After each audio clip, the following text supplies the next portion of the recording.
Come on now. You already know what this is. I don't know why you guys even shocked at this point. First things first. God did this. Don't get mad with us.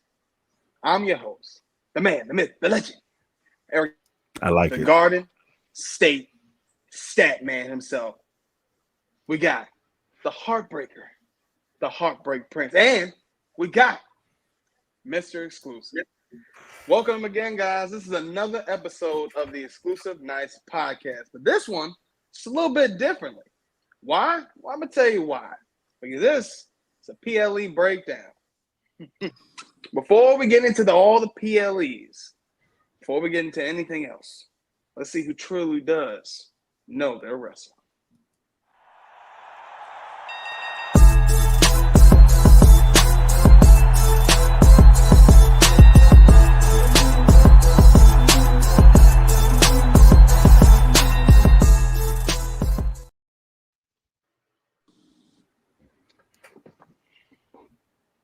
Wasn't sure if we were Stat doing man? one today, but I got I one wasn't on lock sure. anyway. I got one on lock anyway. I got was like, three of them. to be Okay, honest. there we go. So by now we all know the story. We know what happened last Sunday. Daniel Bryanson, or Bryan Danielson, whichever name you want to call him, he won his first AEW World Championship. But he's now the third person to win the AEW, ROH, and WWE Heavyweight Championships. Can you guys name the other two? Well, I'll have time. We got time. Okay. I'll try to figure out before we got a little time on this. I got a little time on this. We'll be able to figure it out. Yeah, most definitely. Yeah. Yeah, because I feel like I'm thinking about it now, but I'm not gonna. I think I got one. I may have the second person. There's some that'll get you tripped up. Yeah, And there's some that count. One of belts and organizations that may count and may not count. It's some that some there. It's a question to trip you guys up, but there's two definite answers. I actually don't know because I just thought about it. It ain't. Yeah. I'm thinking. Yeah, I tried to make it a little bit easier than last week. I'll say that. I'm gonna need more time to cook. I'm gonna need more time to cook. Yeah. Let him cook.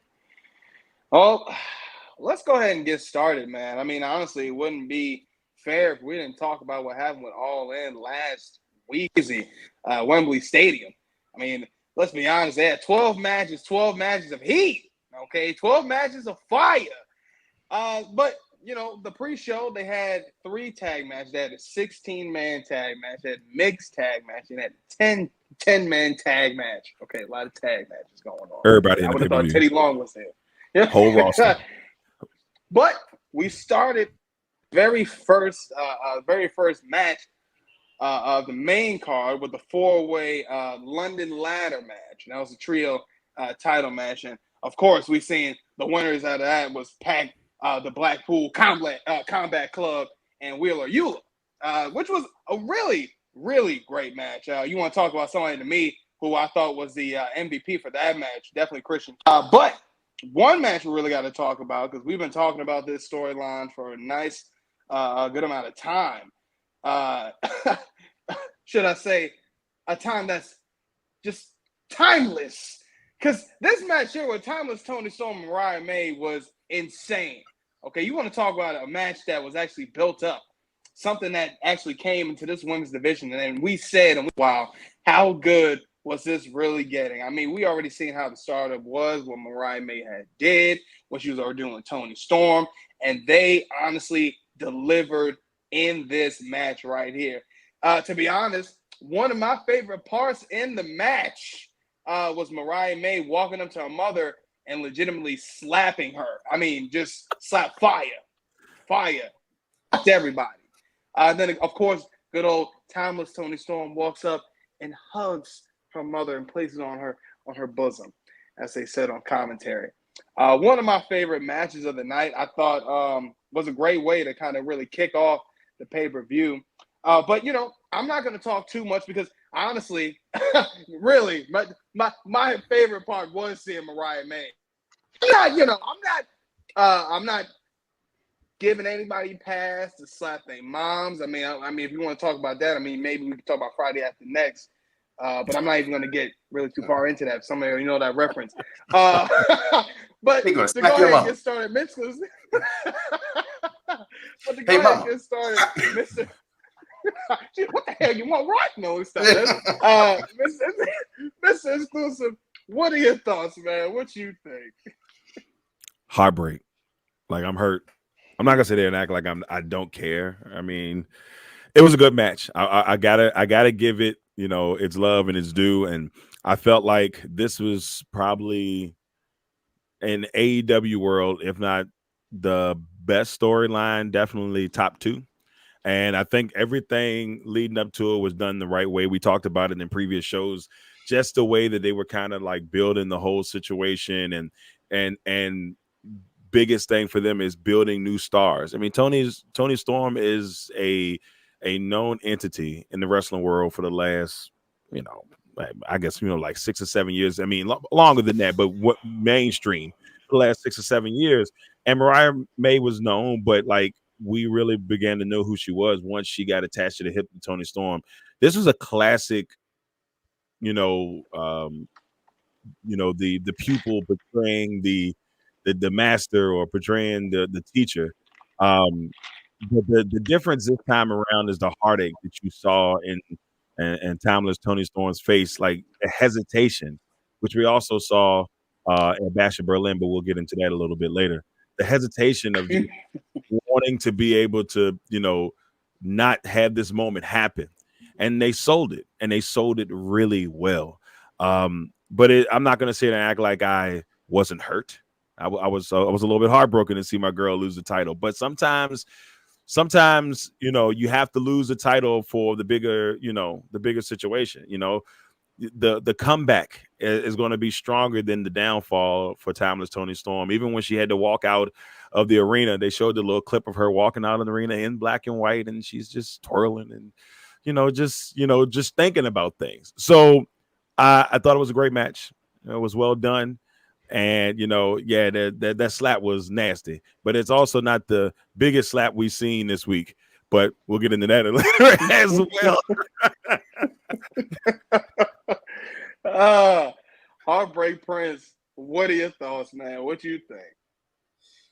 I thought the match was outstanding. It definitely delivered with all of the hype that was set up, going into this match between Mariah May and Tony Storm. And what I liked about it most was the payoff, right? So, we kind of talked about, Tony Storm, not really needing the belt to make her her character at all. And, this being a great opportunity for Mariah May to kind of go over and to see, AEW go ahead and cash in on Mariah May, and for her to go over in this match with Tony, and then for them to put on such a great match. I mean, I got to give, those ladies their flowers. I got to give AEW their flowers, because it was probably one of the most entertaining matches of the night.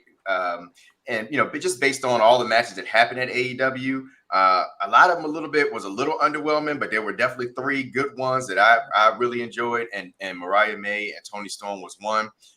Mariah May in the middle of the match just apparently, slapping her mom for no reason at all.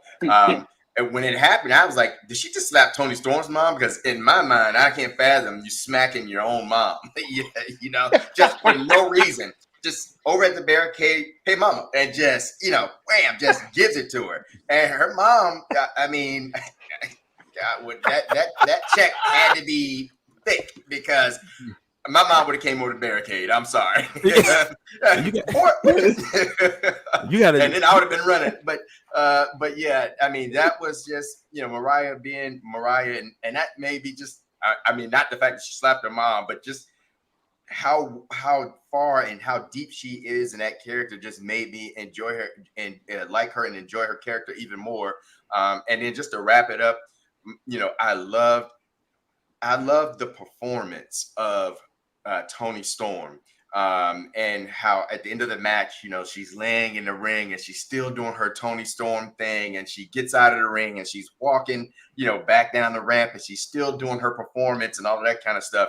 I mean, those girls, those ladies, they deserve their flowers. They put on an excellent match, and I was glad to be able to witness it.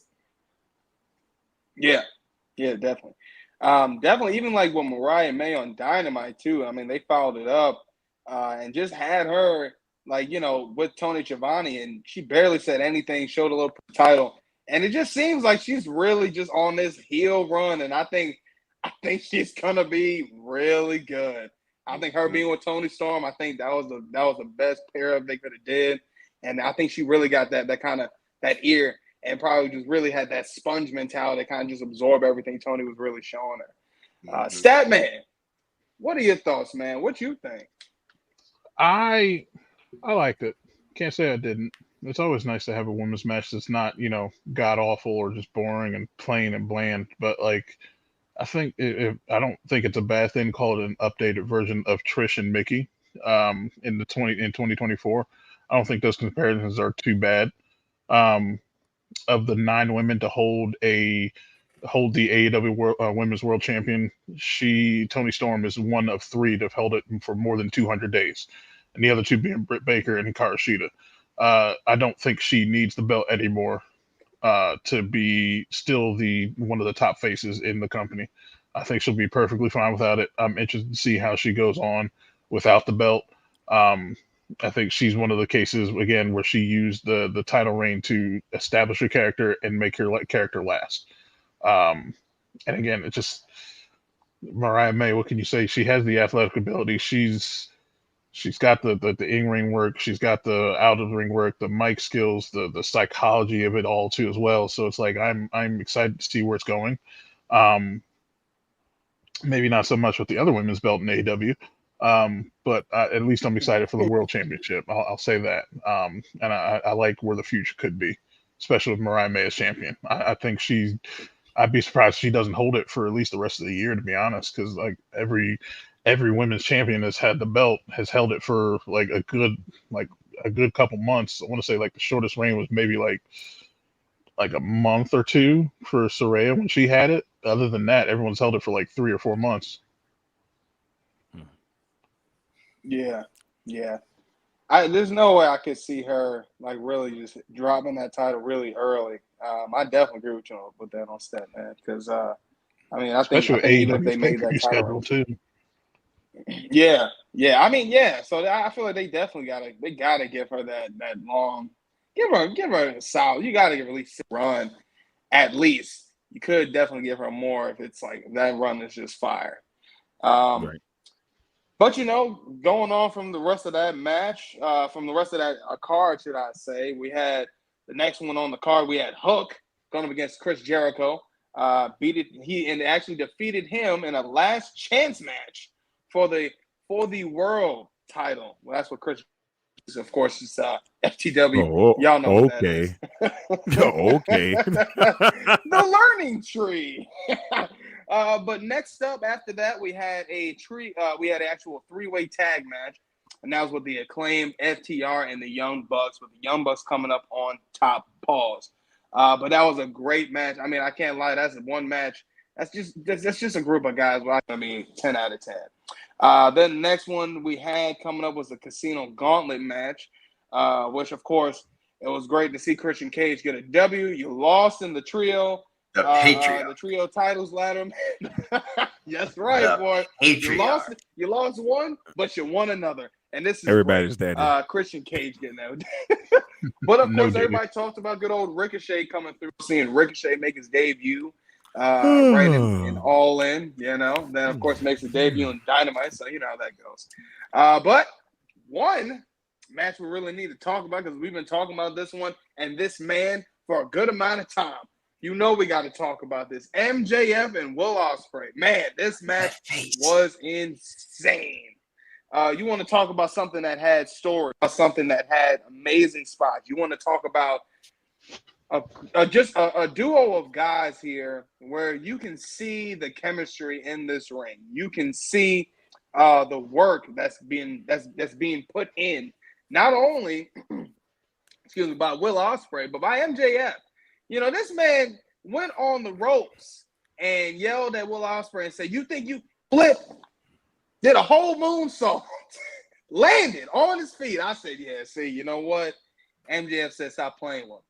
I think he's proven also that he is also a guy that you can say he can go toe-to-toe in the ring with anybody. He's also shown, I think he's really shown that ring work. That being said, this match, of course, 10 out of 10. I think this is a great story. I don't know how much farther this is going to go. When it comes to MJF and Will Ospreay, I think the chemistry that they have together is just amazing. The story that they put together is great.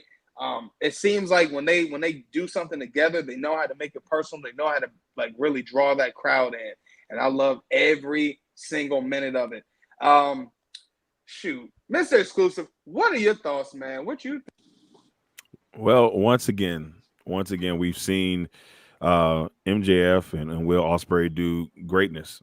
We saw it about a month ago, and then we get an opportunity to see it again. But I think what made this match so great, obviously, was the build up to it. Especially, it was almost, some of these storylines, it's hard for them to kind of get that build and keep going. Like even MJF winning the title. Initially, I said, why would they take the title off him and then have him like lose it right back? So I thought last week that MJF's going to have this belt for like the next 6 to 8 months. He's been so great in the role of being the American champion, and he, with a lot of people, the way MJF acts is the way most of the world thinks about Americans. That's what made it perfect. And I'm like, Mr. Perfect, but it made it perfect.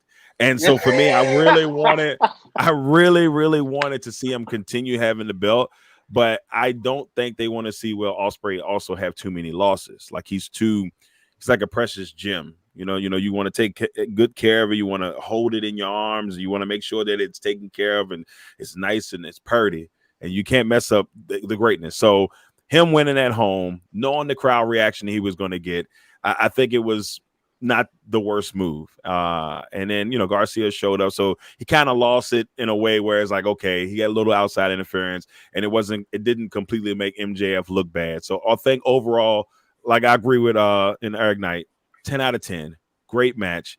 I could watch it again and again and again and wouldn't be upset. Yeah, definitely, man. I think at first, when I first seen it, I was a little like, man, why would y'all take it off the title, off it so fast? Because just like you said, man, I really think him really taking that American title, he was really like just doing works with that.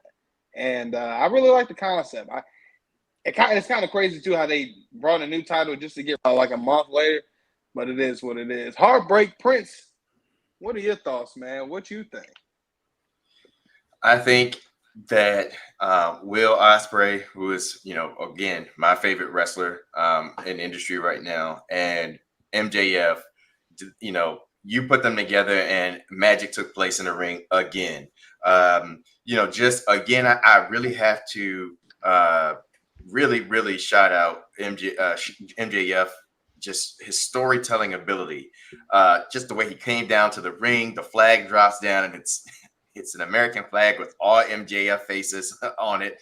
And we all know it's a face you just want to punch, but it's MJF, and everything he does, as we talked about last week, is a story. And that's what you just appreciate about him. And then the bell rings, and within that squared circle, MJF and Will Ospreay, they put on the show. I mean, they put on one hell of a match.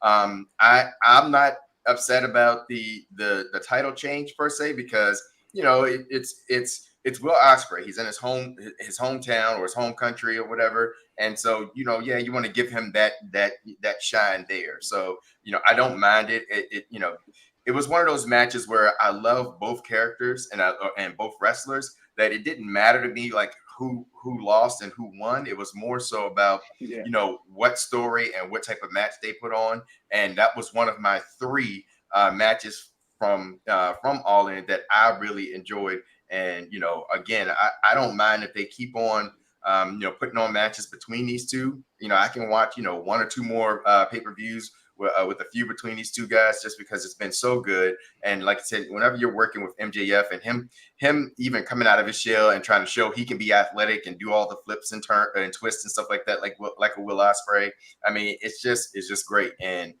like I said, you have 2 great wrestlers in the ring. going at it, and they put on one hell of a show. And again, another match I was glad actually delivered based off of the story telling that had been going on for the past few months, leading up to it. Yeah, man. Look, we've been talking about this, man. Honestly, both of those guys, gold, just certified. And I ain't talking Lover Boy. So what are your thoughts? SummerSlam 1997, there was a match between Bret Hart and The Undertaker. Now, Shawn Michaels was the special guest referee, and I promise you there's a point to this. Trust me. I'm going to get to it. But there was some interference there with Shawn Michaels accidentally hit Undertaker with a chair. They had their first match a couple months later at the very first Hell in a Cell. 10 years later, they reignited that rivalry, and probably was one of the Jesus Christ, probably one of the greatest WrestleMania matches that we've ever seen. And then they followed it up with another one that's probably could have been better.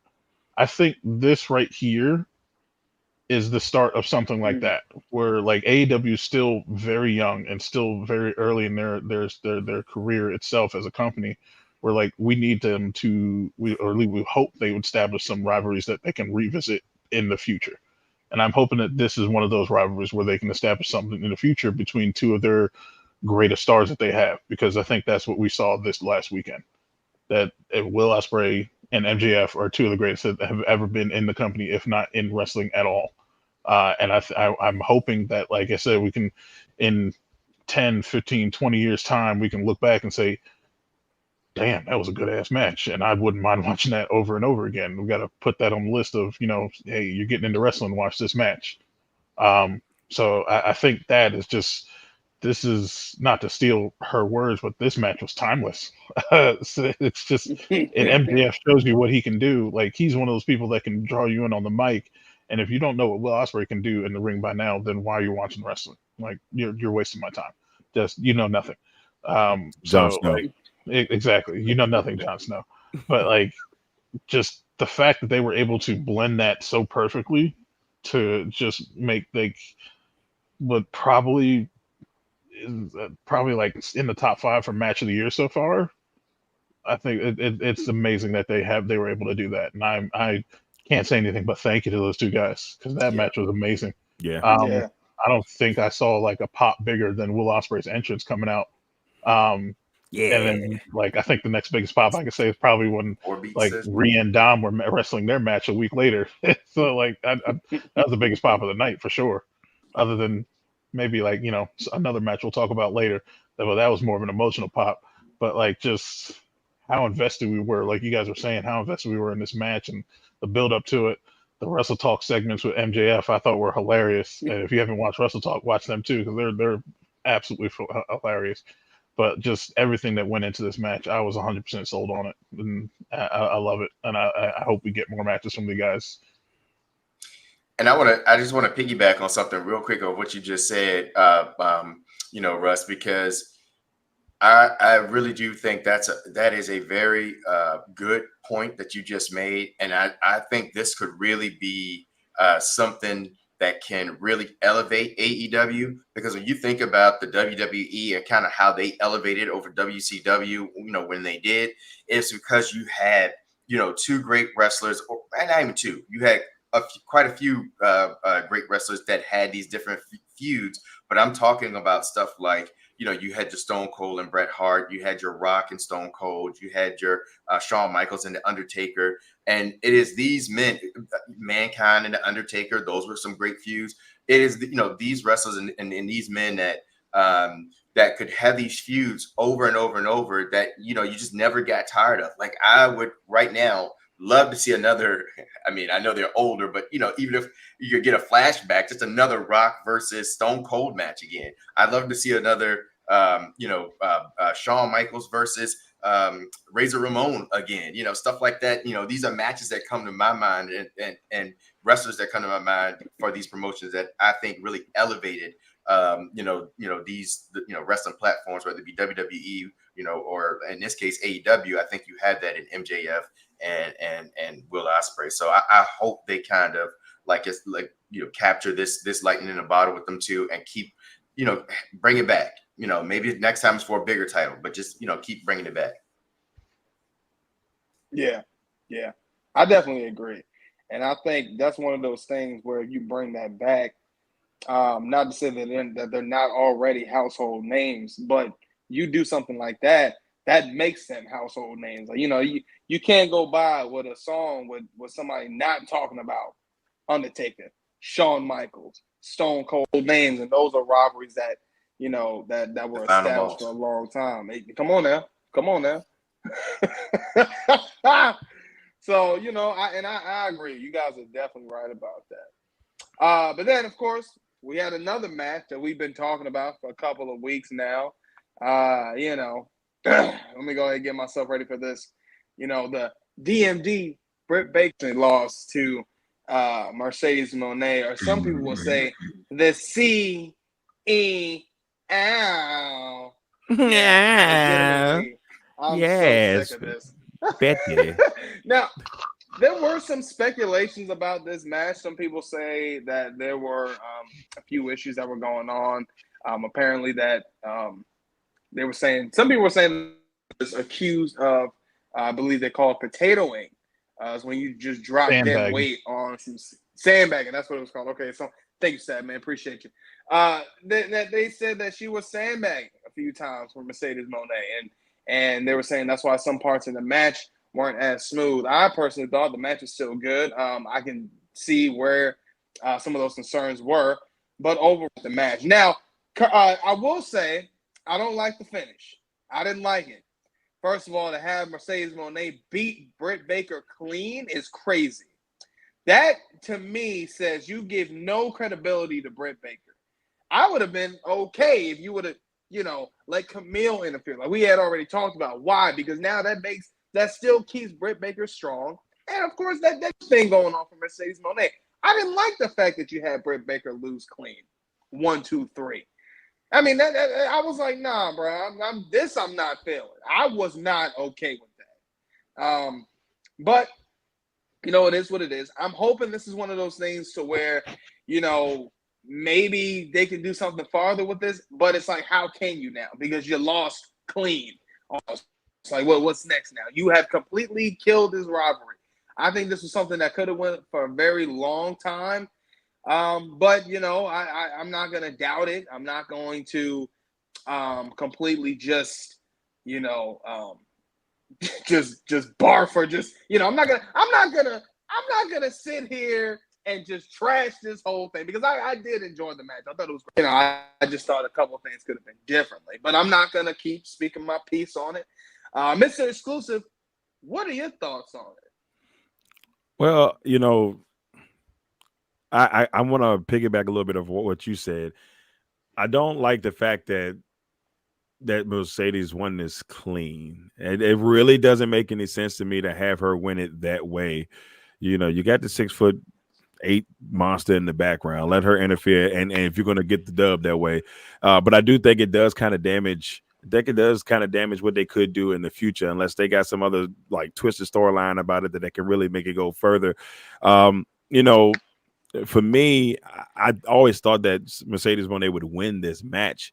But I think it would have been really important for them to try to be able to set up a long-term thing, unless they just kind of did this just to say it was done and have it done, in this form, just to have the match, just to say they had a match.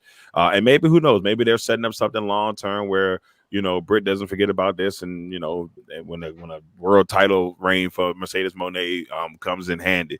But I think my biggest thing now, the more and more I watch, Mercedes Moné in AEW, I'm just not a fan right now, and they've got to find a way to like let her truly, do and be her personality. We saw it when she did her promo, saw a little bit of it then last week, or a week before last on Dynamite. But now there's something about it that I'm not excited about. I used to be really excited when I knew Sasha Banks or Mercedes Moné was going to wrestle, because you knew you was going to get gold every time. And even though I thought this was a solid match, I still for me, I really didn't care about it as much as I probably should have cared about it, because I don't think that maybe, how can I put it? I think the storyline was all right, but I think it could have been better.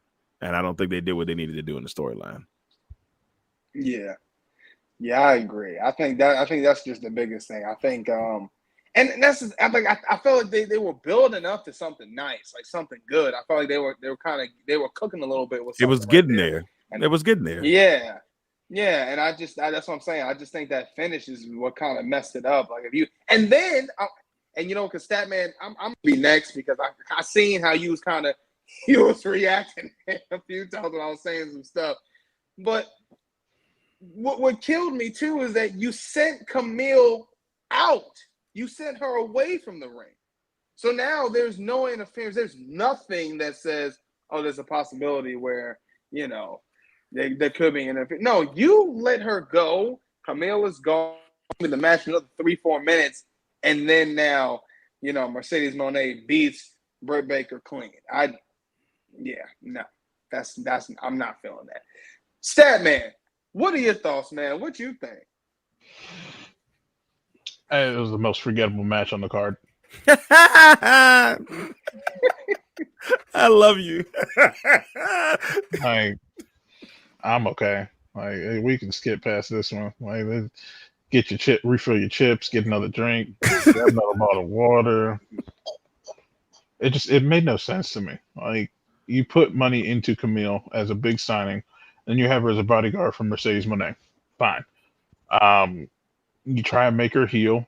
She has more of a heel promo, which is really good on Dynamite, which I enjoyed. I thought it was going to get me into this match. It kind of got me excited. Cool. We'll work up to this. Britt Baker's kind of got that punky attitude where all the stuff that she did, the suspension, the convention run-in and everything like that. And it's like, okay, we're cooking with something. I don't know if it's grease, butter, or whatever, but we're cooking with something. And then this match happens, and I'm like, no, this ain't it. It just wasn't it for me. I was not happy at all. Like you said, like you win clean. What's the point of you putting money into Camille? Like, sandbagging or not, like I don't get it, like what the strategy is behind this. Like, this match, this whole thing just represented like they wasted money on two big free agents and didn't know how to use them. Because you put money in Mercedes Moné and they used her like crap. Then you put money into Camille and you used her like crap. Like, why bring her in and then do that? Because now I'm hearing reports of them just giving just buku amounts of money to people just to steal them away from other companies, WWE. And this, I think, is just a prime example of that, because they didn't know what the hell to do. And I'm not excited for either one of these ladies' next match or story or program. Like, that it's a hell of a hill to climb up for me to care about their next match. It's a sad thing though, Russ. You know, like, it's sad because they're great wrestlers. It is. It's sad because like can't care about them. We all remember NXT Brooklyn with Bayley and Sasha Banks. That was one of the best matches I've ever seen in my life. Mm-hmm. Like, just amazing storytelling, amazing in-ring work, amazing psychology, and I saw none of that. Do y'all feel like she's gotten too big? You know, you got the big contract now, and it's almost like that. The heart that she had when she was in NXT, all the way, man, I would say even all the way up until she left WWE, like that, the heart that she showed, that just it doesn't feel the same. Even towards the end of that, it started getting kind of like, you know, obviously her and Naomi had her reasons why they, you know, left and did what they did, and, you know, tag team titles. But like, as it go further and further, ever since, you know, it felt like once she got scorned that one time, you know, you get scorned by a girlfriend or a boyfriend, she lost her smile. And I'm talking about heartbreak. and you're talking about heartbreak, and that's the type of thing that is like, what's going on here? You know, like, it's to me, it's just, she found that passion again. I think everything will be okay. Yeah, but I don't know if she'll ever find that passion again. She got her money. She good. Yeah, I think. Yeah, no, I feel like it was. I think the passion was lost after maybe, what was it, 2019 or 2018 when they first introduced the women tag titles? Yeah. I felt like ever since then it was a complete, like, you kind of started seeing that with her.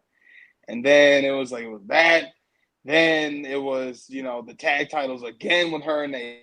That was a whole thing. I mean, again, I understood. Like, there was, I'm not going to be like, oh, no. Like, there were. Because I didn't like how Michael Cole had said that. Like, I think when they had first left, he was like, yeah, it was just, it was just completely classless or whatever. And I was like, I feel like, bro. Like you I feel like know he what's was going on. told to say that though, Eric. I feel like that's something Vince told him to say. Because as much as I don't like Michael Cole sometimes, I don't think Michael Cole would say that because everybody seems to love him. And I really think it had to do with Vince saying, you go out there and you tell him what it is. That's what it felt like. Tell him what. Tell him. Damn it. So yeah, and then I do feel like, but I will say I feel like that passion was kind of back when she was going as the Blueprint with her and Bailey when they were I ain't gonna lie, that was probably some of her best work on there. Like, I don't think people talk, but that was probably some of her best work. Her and Bailey, when they was that whole thing with them and the Thunder. I wish the outcome would have been better for that because the ending to that whole rivalry really died terribly. But either way, I do feel you guys. I do feel Heartbreak Prince. What are your thoughts, man? What you think? I was gonna keep it short so we can actually move on to something that matters. But I felt like I was gonna be in the exact same line as Garden State. Because of the fact that even watching it, when I was watching with the guys, I said like, look, I don't know what's going on right here in this match, but I was so excited for this match because of kind of how the promos and how they kind of have been building up. So I was like, all right, you got Mercedes Moné, you have DMD. They are two great wrestlers. They're gonna be in the ring. They're gonna give us another banger like Toni Storm and Mariah May. And I was just thoroughly disappointed.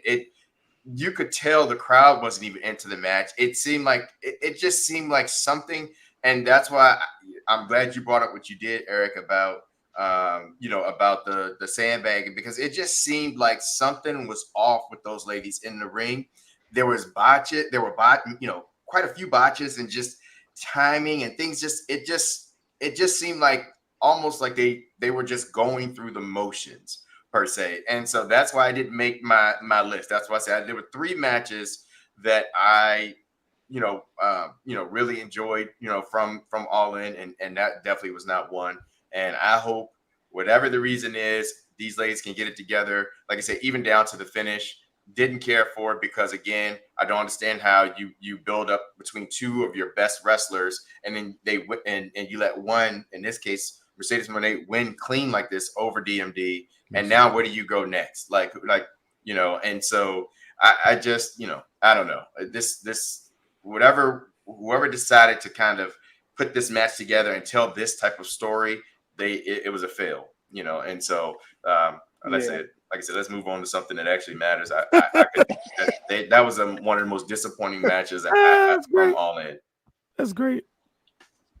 I feel that. Well, let's go ahead and get to the next match because since that one was a disappointment, they did kind of turn it back up with having Jack Perry and Darby Allin in a good old coffin match.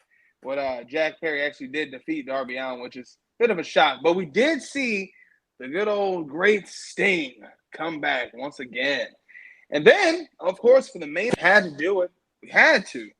Bryan Danielson and Swerve Strickland for the AEW title. It was really career versus championship. And we talked about this before. I always questioned if Swerve was really just, seen as a champion. But it seemed like he was. And he did say on Dynamite that he will be champion again. I'd love to see be a champion one more time because honestly, it's another time when I say, well, you know what, Swerve? I don't think you're a champion again. But it's all right.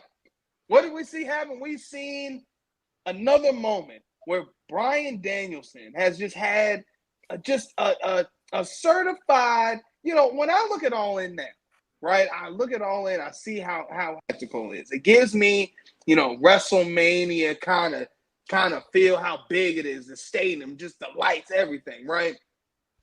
And I thought to myself, man, Bryan Danielson pulled off another WrestleMania moment in another company. And that's truly how I felt, how it looked. I mean, the spectacle was huge. They gave him all the fireworks. They gave him all, he came out. Friends came out. Then he goes on the press conference and he said, this is probably his most, his favorite moment. And I said, wow, this is great. I love it. Now I do feel bad for Swerve because, again, you are no longer a champion. But for Brian, hey, we love to see it. Now, I ain't going to lie. We already talked about this before, how many times have we seen Brian 10-star, 5-star, whatever Dave Meltzer calls it. We've seen him put on top-tier matches, gold standard matches every time. So, I mean, to see him go up now and he's a champion, this is great. Now, to be honest, he's going to be facing up against Jack Perry at All Out. So, we'll see how that goes. But I really want to get his thoughts on just what you guys thought about this moment.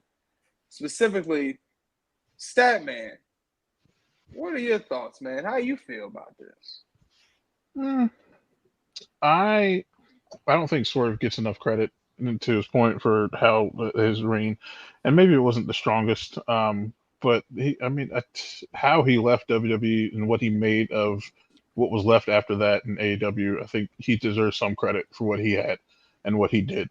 The man, I don't think, put on a boring match. Maybe not the most exciting matches during his reign, but I don't think he put on a boring match ever.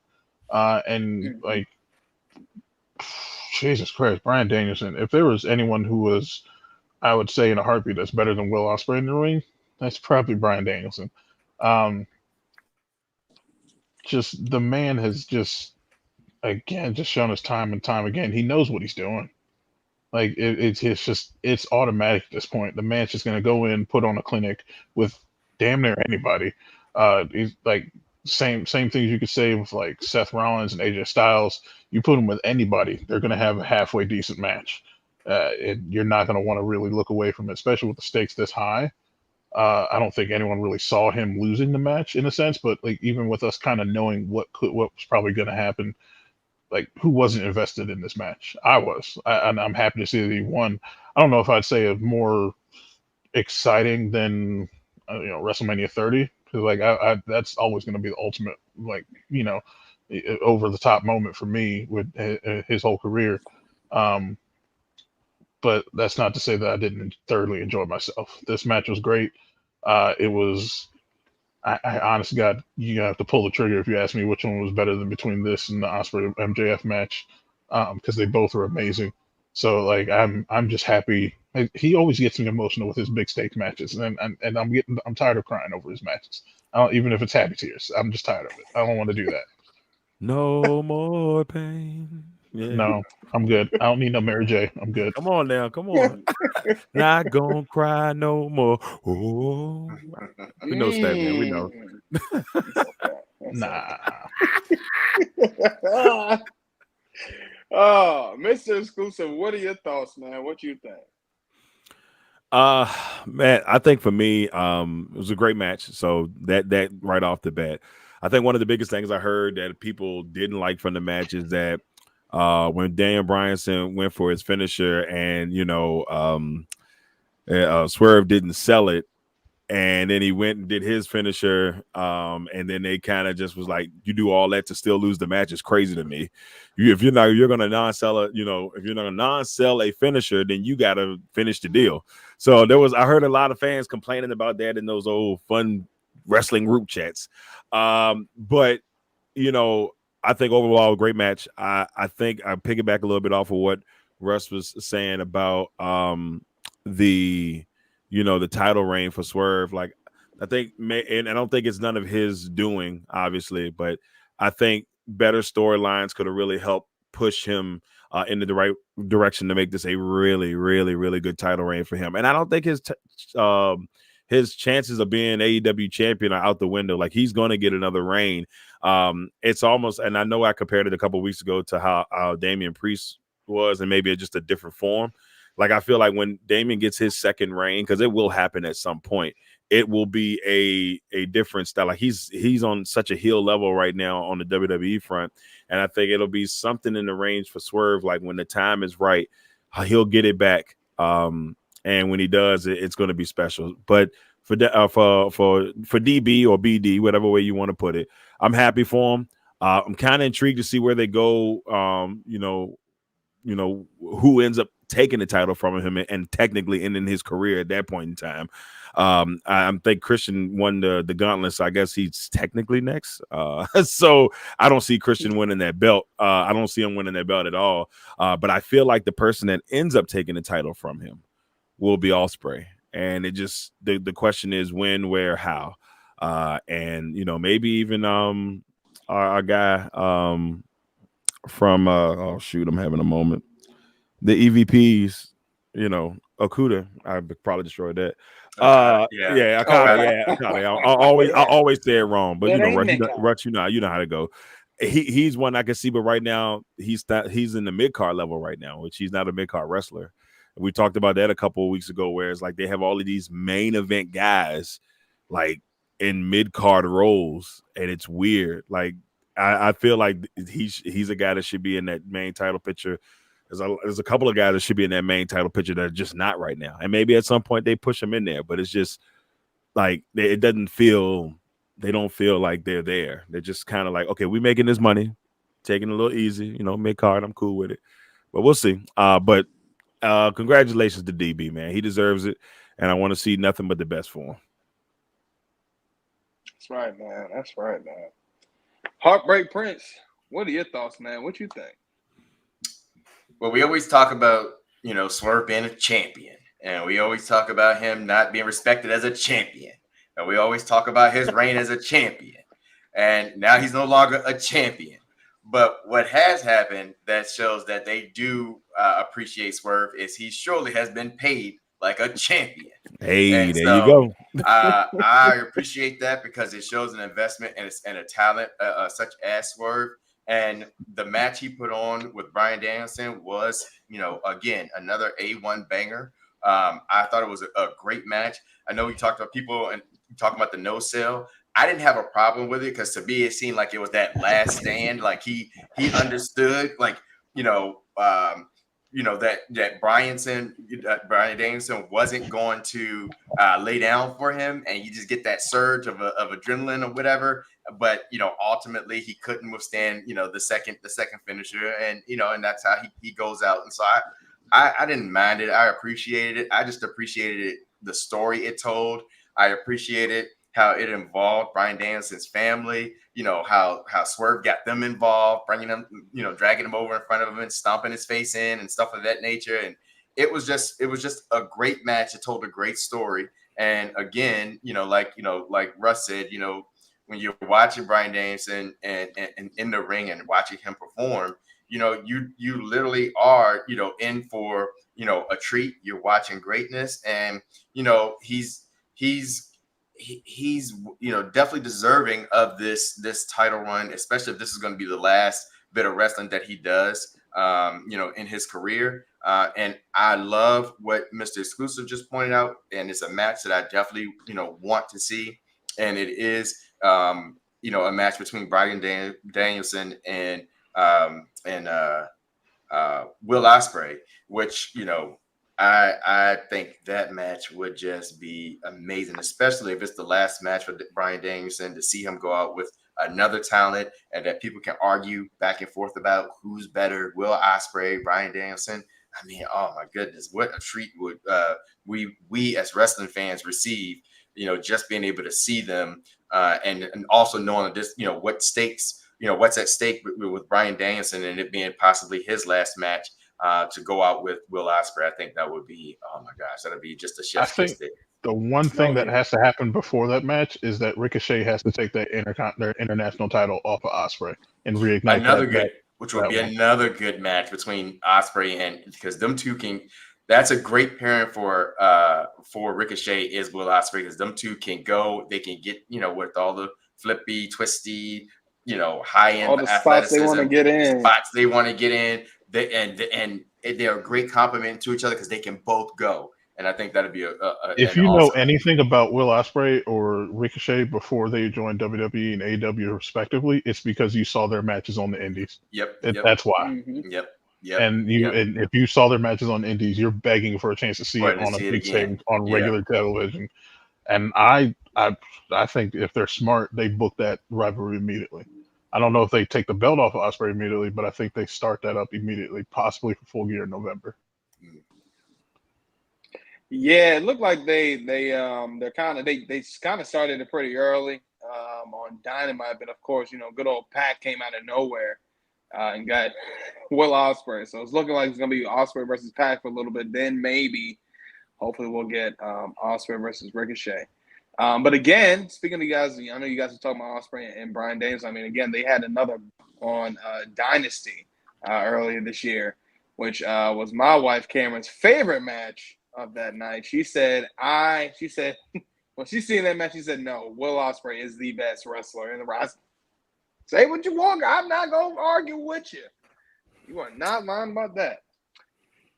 But, we talked about some of the greatness of All In from last talk about this weekend, because already it's getting crazy. PLEs, can't do pay-per-views. We talking about PLEs. Okay, we're talking about Bash in Berlin. Chat, please. That Bash in Berlin, first match we had with Kevin Owens. Now, I will say this was a match that was, again, a great match. People say all this stuff about Cody. I know we talk about his title reign being stale, but when that man gets in the ring, he works. He works hard. Same thing with Kevin Owens. I mean, they kept me interested. Now, I think the biggest thing that I think they kept pushing a few times was just to see how will we push Kevin Owens to go heel. How far will we make him snap? How far will we take this man to become the prize fighter like he used to be back in 2014, 2015? We're trying to get him back. Nah, Kevin, he stayed good within that whole time. He said, no, this ain't me. Now he had a couple times take out Cody's knee. He said, nah, I'm not going to do that. I ain't going to lie, man. Even though you didn't go heel, you did an amazing job in that match. I would have loved to see it. I think maybe a nice little shock factor, but I can't say it would have been a shock factor if everybody's expecting it. So maybe, who knows? Maybe we don't get it now. Maybe we might get on SmackDown just randomly. But we'll see. Mr. Exclusive, what are your thoughts on this thing? Look, man, I've been saying for weeks, man, like he's just trying to be good. And they are trying to force this man's hand. It's like, all right, I'm gonna metaphor here, look, it's just like if you are a prostitute and you go to church and you're trying to get out of the bad ways. You're trying to get out of the bad ways. You're trying to get out of the streets. You don't want to go and be frisky no more. But then the streets just keep pulling you back in.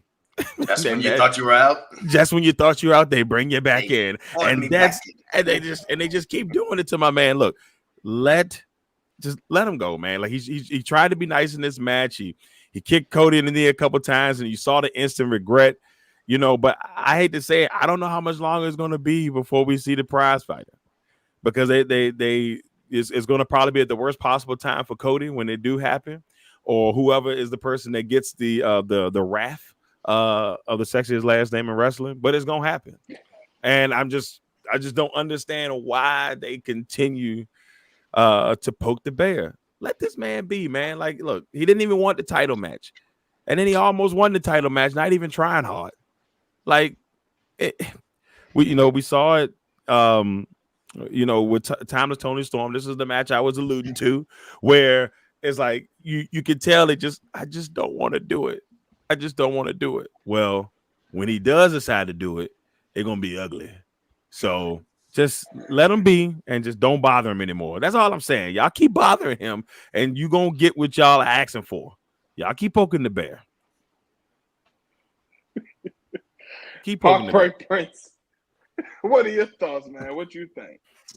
Well, for a match that I didn't necessarily care about the setup for, I thought overall, like we talked about, they were going to deliver. I mean, you got Cody Rhodes, you have, Kevin Owens. So, you got two great wrestlers in the ring. So the match can't be but so bad.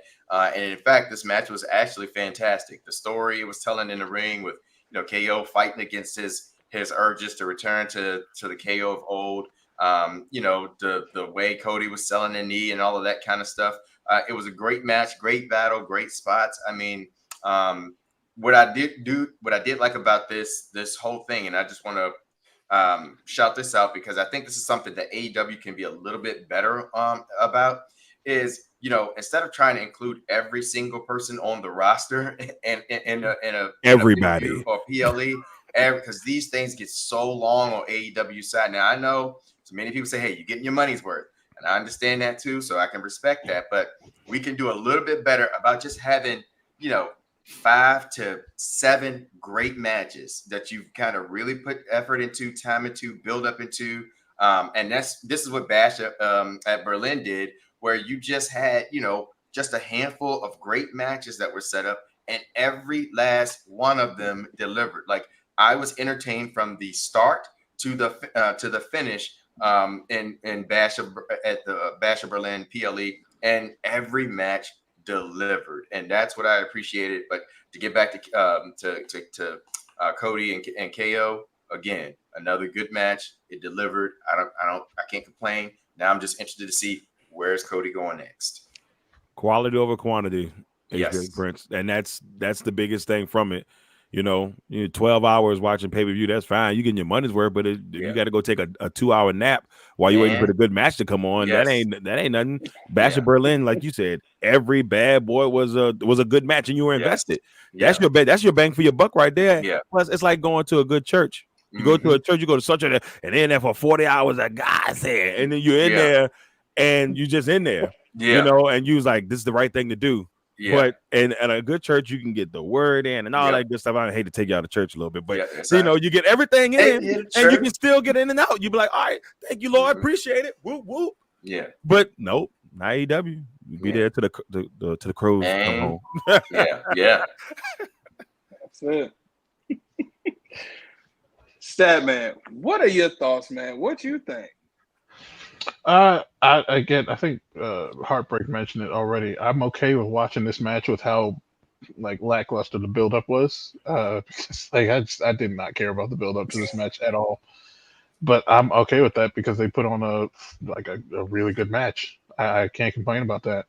The give and take, they were teasing everybody with the give and take of Kevin Owens and whether he's going to be good, whether he's going to be bad, whether he's going to play nice, whether he's going to play fair. And everyone just assumed he was going to be evil. But then he didn't, and still put on a banger of a match. So, I have nothing to complain about. I'm almost upset at myself for kind of complaining last week about it. But then again, the build-up was just kind of not there. I agree, Russ. But I think one thing that we need that needs to be said about this whole event at the start of this, before we go any further, is just how insanely hot the crowd was for every single match. They turned an above average pay-per-view into a really good pay-per-view. Just the crowd was insane. They started at the beginning of this match, and they did not. I don't think they went to bed even after the Gunther Randy match. And it's just it was absolutely lovely to watch. These European crowd for pay-per-views has been absolutely amazing. Yeah. I mean, it really shows, man. I think they're taking world wrestling entertainment to a whole nother level with this, man. It's crazy. I was saying how Paul Levesque, aka Triple H, was talking about 27 years ago. That was the last time they were, and the management back then with Vince, they really didn't want to go outside of America. Now that Triple H is in charge, they're taking this to other countries and to the other areas, and it's really showing just the passion and the love that they have for wrestling. So it's really good. It's really good. Next one we had on the card, I thought it was interesting because we talked about the tag team division. So I thought this was interesting seeing, Bianca Belair and Jade Cargill going up against the Unholy Union, Alba Fire and Isla Dawn. You guys don't know their actual names, but you should by now. Why not? They only been a champion for a month and a half. We obviously know that they got this. They had the titles just because they were in Scotland. Now that's because That's just me. Because when you think about this title reign that these ladies had after they beat Jade and Bianca, wasn't that strong. I didn't feel like they were booked strong a lot. I mean, of Roderick course, they Strong. got Roderick Strong. their win. Yep, y'all done got me too. Roderick Strong. But I think in a lot of show that they can go toe to toe. That they're one of the best ones that are just not only that they can do just a little bit better on the mic, but that they're wrestling. Johnny wrestling. Okay, no, that's it. I just had to really see that because y'all pushed me there. But no, I mean, as a whole, it was great to see Bianca and Jade get the W. To see the crowd, they really was behind them. At first, I'm not gonna lie, when they first came out, the crowd was a little quiet. So I was a little hesitant as to why the crowd was a little quiet on Jade and Bianca.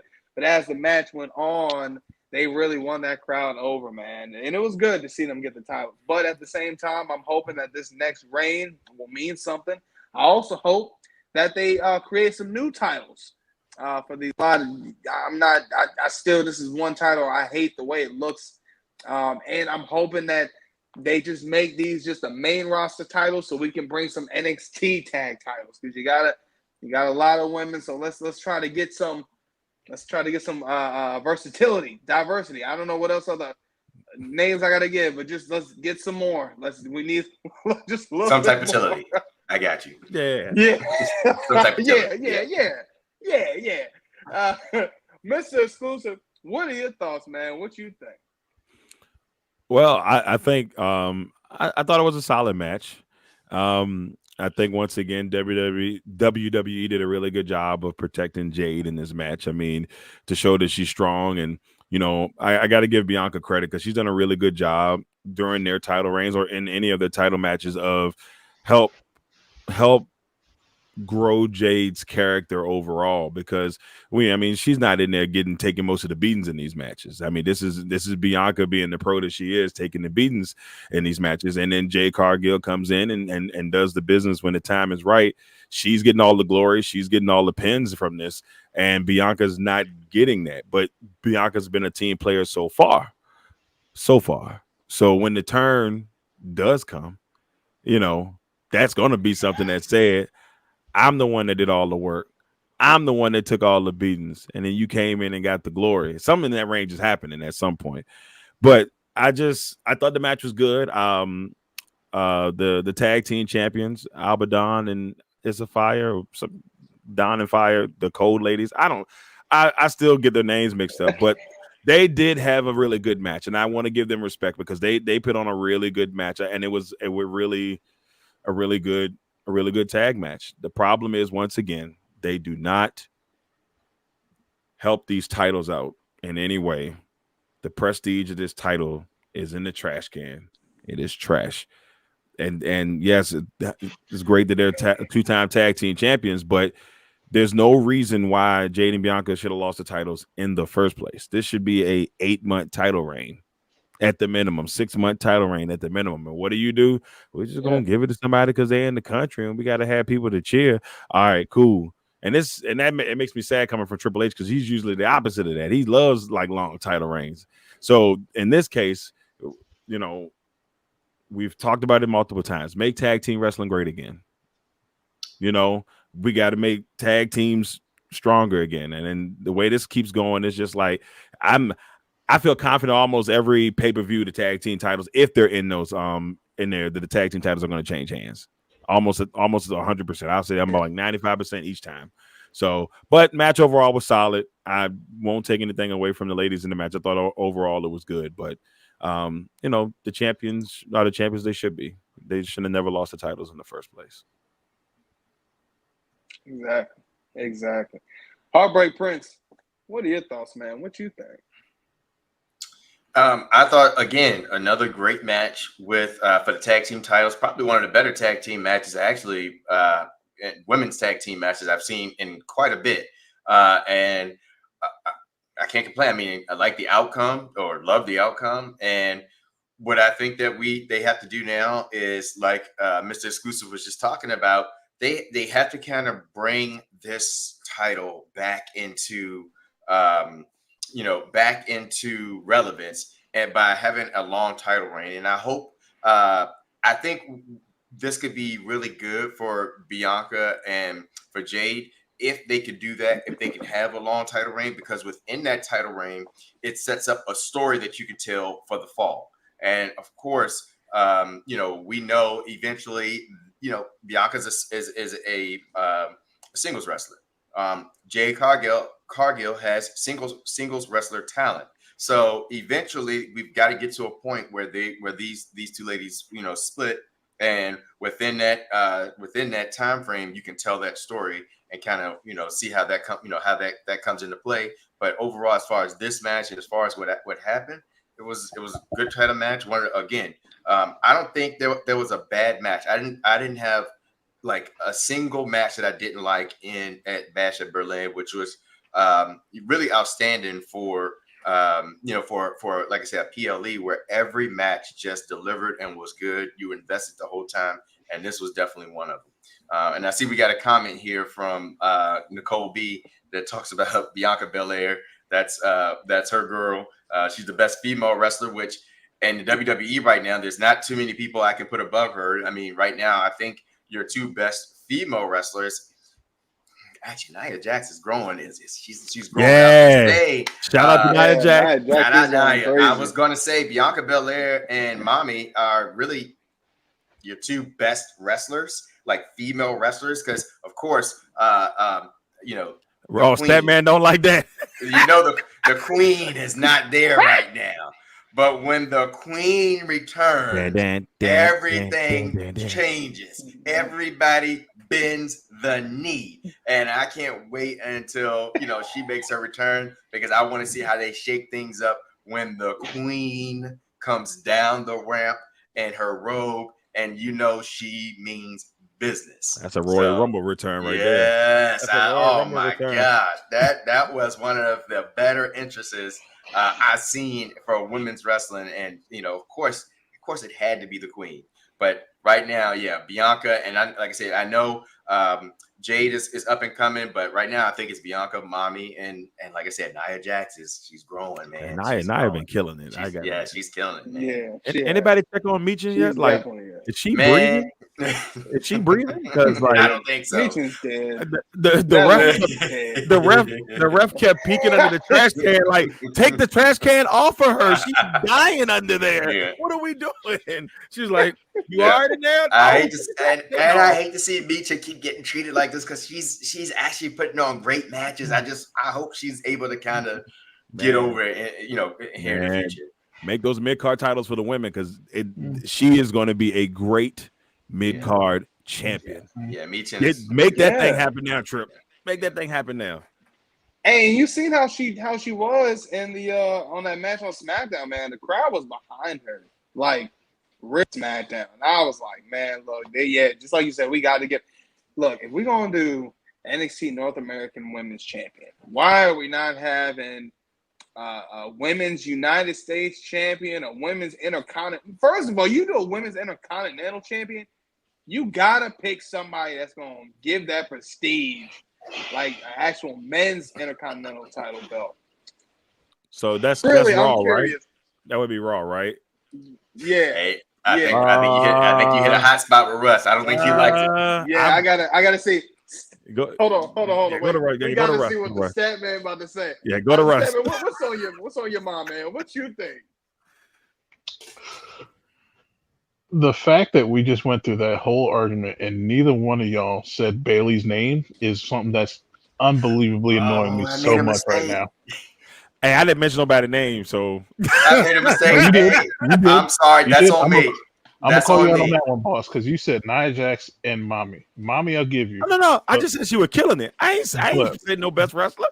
But Bayley, I'm sorry. Like, after they did her dirty at WrestleMania, not even getting her on the poster, Bayley, and they give her a 3-month title reign.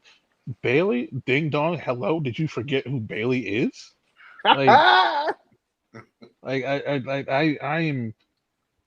If you want to talk about someone who's had the prestige, put prestige behind like a secondary women's belt on the main roster, it's Bayley. It's Bayley. I don't know that there's no one else better. Mommy's too big for a secondary title. I'll tell you that right now. Liv Morgan is doing her best to hold on to that belt. Nia Jax is growing into the belt herself to give her a title reign. If you're putting a secondary belt on the main roster for the women, it has to be Bayley. I don't see anyone else better for it than right now. Yeah. I really don't. Bayley, I really don't. Bailey's too big for she's a top tier champion. I wish So they did more with Io. You wish look they did more at with the program for WrestleMania and Mhm. the lead up and how much they did not talk about her, and you tell me she's too big for a secondary belt She right now. should be, but I'll give you that. But we both know, including yourself, she deserves to be top tier. Yeah. That's what she is. Even then, like you look at someone who gives prestige to a secondary belt, would you say The Miz is a top tier talent and how much prestige he brought to the Intercontinental belt? Yeah. I actually like Miz, so I'm not gonna. Yeah, There you go. Miz is, There I'll you give go. you that. And I'll give you that stat, man. as far as the match goes, though, because that the fact that we just again the whole not mentioning Baylor thing just kind of threw me for a tangent. That's what really just kind of look. I apologize to all of the Knights of the Realm out there. That is on me. I don't know how I forgot about Bayley. As far as the match goes, I think I might be the only one that was like I was not impressed by this match at all. I think it just didn't make any sense. Like you want to build Jade Cargill as like this big unstoppable phenom and just this powerful destructive force, but like she's going against someone, a team, her and Bianca going against a team that won the belt that didn't even pin the championship in a triple threat match and had maybe one win since they won the belt. Like there's no motivation for them in this match. They never, again, they like y'all said, they never should have lost the belts. They didn't lose the belts. They weren't pinned for the belts. So like, what was at stake for them?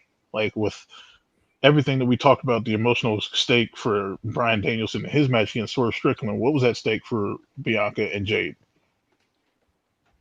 I'll wait. Yeah. It's a nothing. So it's a nothing burger. So yeah, exactly. And that's what I was looking at in going into this match because they did everything they could to make the champions look weak. And if the champions look weak, why do I care about them losing the belts?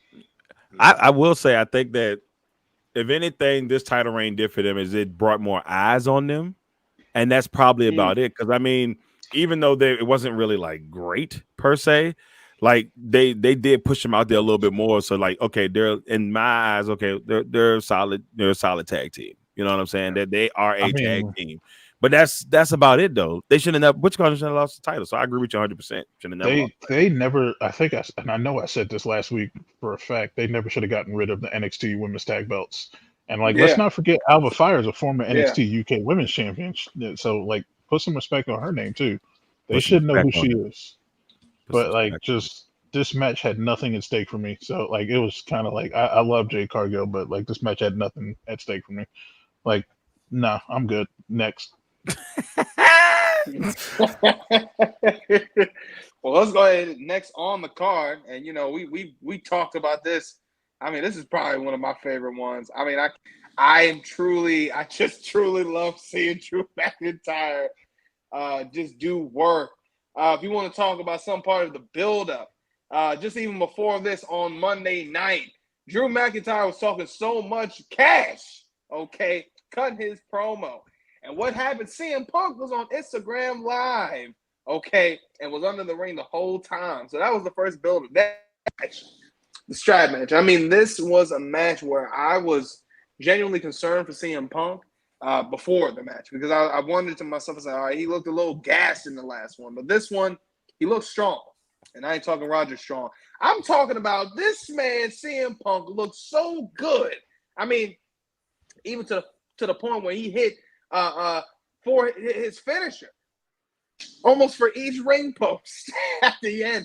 I loved it. The storytelling, the whole thing, even at the end, with CM Punk finally getting the bracelet from Drew McIntyre. I mean, we want to talk about storyline. We want to talk about something that's been long term. We want to talk about something that's probably going to still continue because, CM Punk said he's so I wonder now, maybe with CM Punk going for gold, where does this leave Drew McIntyre? Possibly, maybe this is going to be his time to screw CM Punk out of getting some gold since he got screwed out the last time. We'll see. Mr. Exclusive, what are your thoughts, man? What you think? This ain't over. This ain't over. Like, when I heard CM Punk say that silly stuff, I say he must be on crack because there's no way he think this is over between him and Drew. We said it last week. This gonna last to WrestleMania. This ain't over. This is gonna go on for a long time. They hate each other, and even if they don't hate each other in real life, that Jake feel like they hate each other in real life, and so it's not going anywhere. He can talk about, I'm going for the title next. It don't make no difference. You ain't winning that match. Gunther ain't losing that title no time soon. And I'm gonna tell you right now, Drew McIntyre ain't done with you yet. He gonna take something else. I don't know what it's gonna be yet, but he gonna take something else. And at some point, AJ Lee is getting involved. Something in my heart says it's gonna be something where Drew disrespects AJ Lee. She gonna be ringside. Something else is gonna crank this thing back up. It ain't done yet, and it's a split. You know, we split this. No, there's no true winner yet. This is not over. That's the main thing I'm going to say from that match. I thought was great overall, very solid match. You know, and CM Punk, the king of the strap match, like he's like, you know, he's been in ones with Umaga. I forgot what the other person that he was with, but another one with MJF too. Yeah. So he loves strap matches. So he loves strap matches. I'm starting to worry about him a little bit. You like to whoop people. What are you saying about yourself, my guy? But that's another story for another day. But overall, love the match. Can't wait to see where the storyline goes next. Because I know Monday night, Drew ain't done with you yet, brother. He ain't done with you yet, CM Punk. It ain't over, bro. It ain't over. I know. Hey, look, you know, something's gonna happen. Or he'll be praying. Statman, what are your thoughts, man? Because I know you hate strap matches, so I just want to see what are your thoughts, man? What you think about this?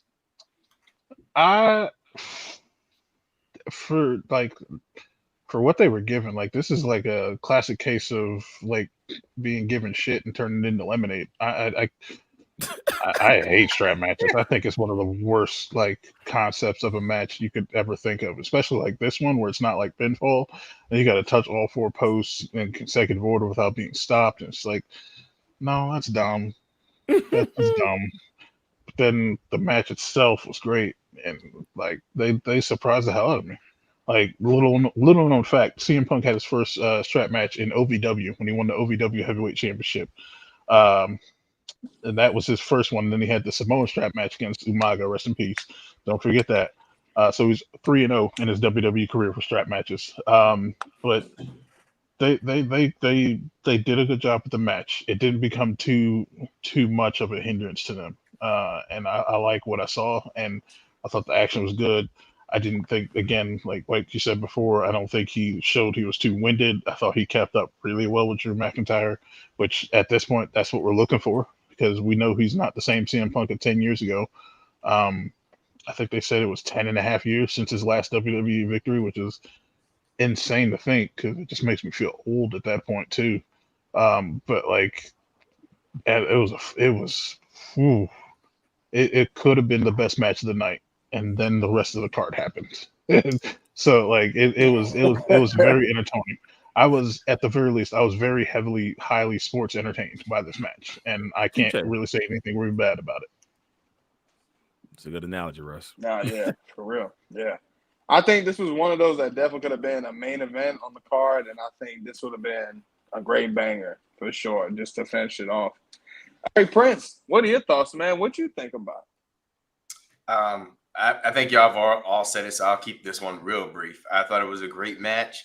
The only thing I would like to have seen different, I mean, I'm kind of like Russ. I'm not a huge fan of a strap match, but while they were doing it yesterday, a thought that popped across my head was, I wish they did it to where once you touch a post, it stays lit, and then it, maybe both of them can hit, 3 of the 4 posts, and you're down to that final post where it's really a battle, and it really would have kind of, added that extra drama, that extra suspense. But I mean, overall, the strap match itself, I mean, that they put on yesterday was great.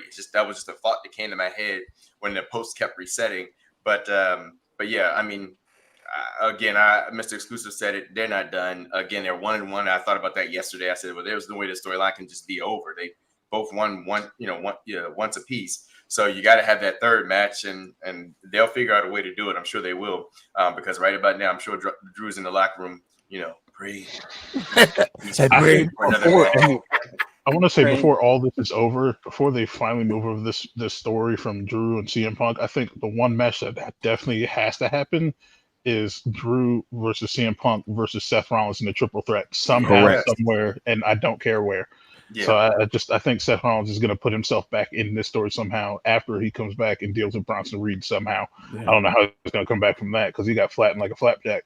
Bronson But like, Tsunami. just Yeah, like Bronson Tsunami Reed. It's a I just think WrestleMania match, man. That triple I threat is a think- WrestleMania match. I think so. I mean, they did triple threat. They did high stake triple threat matches at WrestleMania before. So I think like this one, I don't think it could be for the title because Gunther right now is on a roll. Like that match last night was a perfect like first title defense for him. And like I don't think he's going to lose this match and lose that belt. Hopefully until the Royal Rumble, if not WrestleMania. Even then, I don't think he's going to lose that belt. Like I think he holds it for at least a year, especially after Intercontinental title reign. Like if you put that much into him there, you got to put some substantial time behind this title reign because he's been going for it for so long. And if he's known for anything, it's known for holding belts for a long time in WWE. The belt holder. Yeah, There's a belt it holder. really is.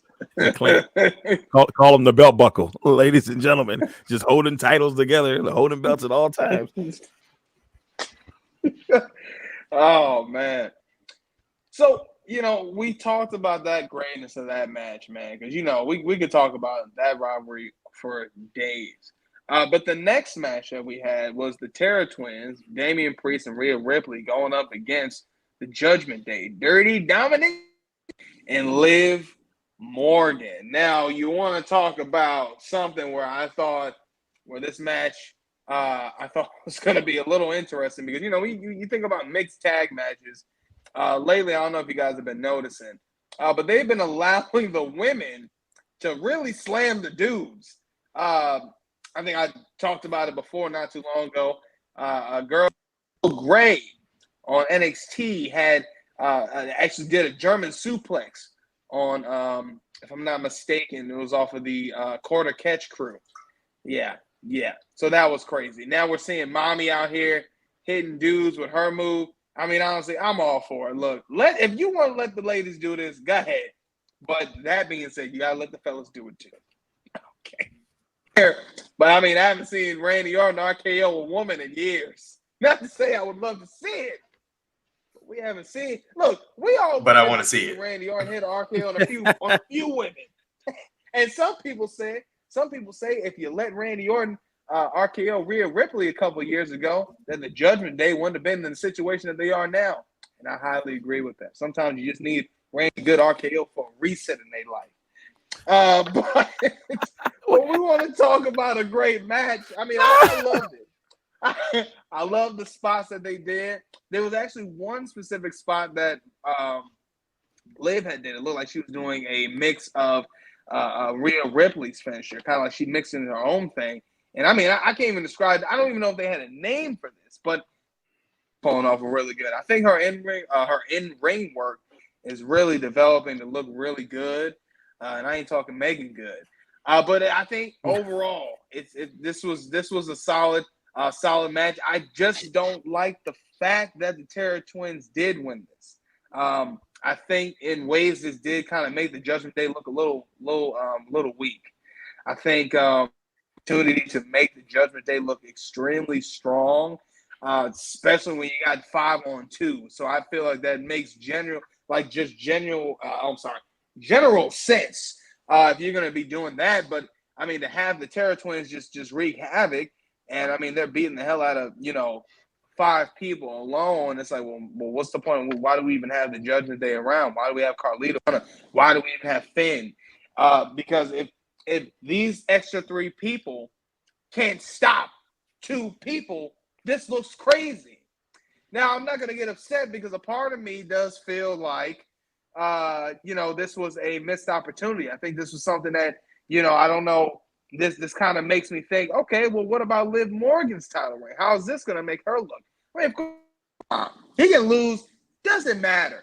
But when you got this whole hype, this whole train for Liv Morgan, and you're giving her this push, you got her on this revenge tour. Okay, we got it. The first few times when she was on this revenge tour, she lost. made sense. But when she won the title, when she won that title, she was on a huge climb, and this thing has been great. But I think now with this loss, this does hurt. This does hurt her revenge tour a lot, because you shouldn't have lost this. You're on a revenge tour. You should have been showing how good you are, and you should have shown how dominant and how much of a problem you are in the Judgment Day. But we didn't see that. So it is what it is. Mr. Exclusive, what are your thoughts, man? What do you think? Terra Twins tag team champions. That's what I think. Make it happen. I'm gonna keep preaching it until it happens, and it should happen. I mean, just make it happen already. But I think overall for this match, good match, good dynamic, good way to keep the storyline going. I think that part of it overall is what they wanted from this match, is to keep it going, because there's too many I don't even know how this. I'm still intrigued to see how they end this, because how does the Judgment Day move on from this at some point? Do they does the Terra Twins end the Judgment Day? Is that how this ends? At some point we know Finn and Damien are gonna and Priest are gonna go against each other at some point. We know that Liv and Rhea are gonna have another go at it for the women's championship. There's nobody else on the Raw roster going for that title right now. They're not even thinking about nobody else. So this storyline to me is gonna last a while. I'm just intrigued to see how they keep it rolling. Do Rhea Ripley and Damian get the help of Jey Uso. They've been friendly with them over the last couple of months, especially at house shows and stuff like that. And Damian yeeting and all that good stuff. And then Rhea yeeted at the pre-show at the pre-show in Berlin. So or at the kickoff. So at some point I'm intrigued how they kind of mix it. But the storyline's not going anywhere. No time soon. And Terra Twins for tag team champions. You heard it here first. Ding. Make them champs. Make them champs now. Now. Statman, what are your thoughts, man? What you think? Not gonna lie, I put on the pre-show for No Mercy in the corner on my phone, so I looked off a little bit just to see, checking on that. But it was a fun match. I wasn't expecting much from this match. What I got in this match, I guess like when I used to work at Walmart, it's like this match was like a Vizio TV. Nothing special, nothing super great. You got what you paid for. Just I enjoyed it. I had no problem with it. The people I wanted to win won. Did it make perfect sense? Probably not. But I was entertained. It was a fun match. I can't complain too much about this match, really. I'm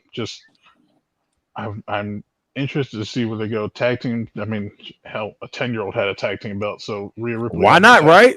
Why not? Yeah. it makes perfect sense in this world of wrestling, so why not? But why did you do that, Russ? We are so confident that like Damian Priest is going to get another world title reign. I'm interested to see how he gets there from this after this. How do they wrap up this story? Because it has to end up soon. I think what they're doing is extending it to the next pay-per-view, which makes sense because the next pay-per-view is titled Bad Blood. So like that makes sense. Shout out, because that's actually happening on my birthday. Whoop whoop. So like I think at the end of that pay-per-view, this finally ends. And like, how do you keep Damian Priest in the world title picture? How do you keep him on that level of being a world title contender? And like Rhea Ripley's already there. She could do anything. She could go for NXT North American title tonight, and I'd still think, no, she's too big for that. She's already on that level, cemented her place.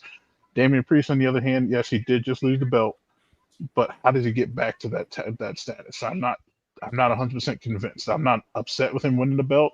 I thought it was a great move that he won the belt. I've always been a fan of him. I think I'm one of the only Knights that's been a fan of him the whole time.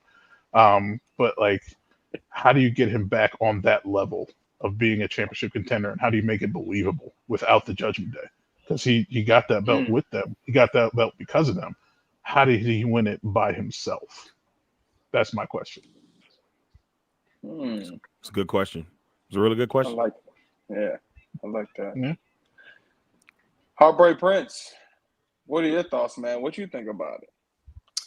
Um, Again, I'm gonna keep it short. I think the match itself was good. I want to get to something that I think is more important for me as far as what this match meant and what happened in this match, and it's something I've been kind of a little worried about. And like one week they're doing good, the next week not so much, and this is one of those times where it's like this is not so much sad, and that is like what they're doing with the Judgment Day.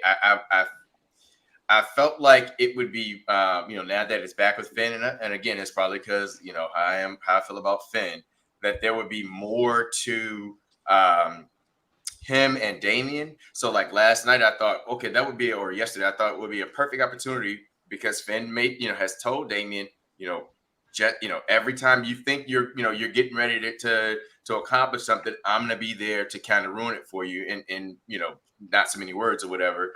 And I thought that would have been an opportunity last night because again, you got the Judgment Day. You have 5 individuals, and they're going against the Terra Twins right now. So for them to come out with a win like that, and there's like no real interference, there's no stopping it. I don't know.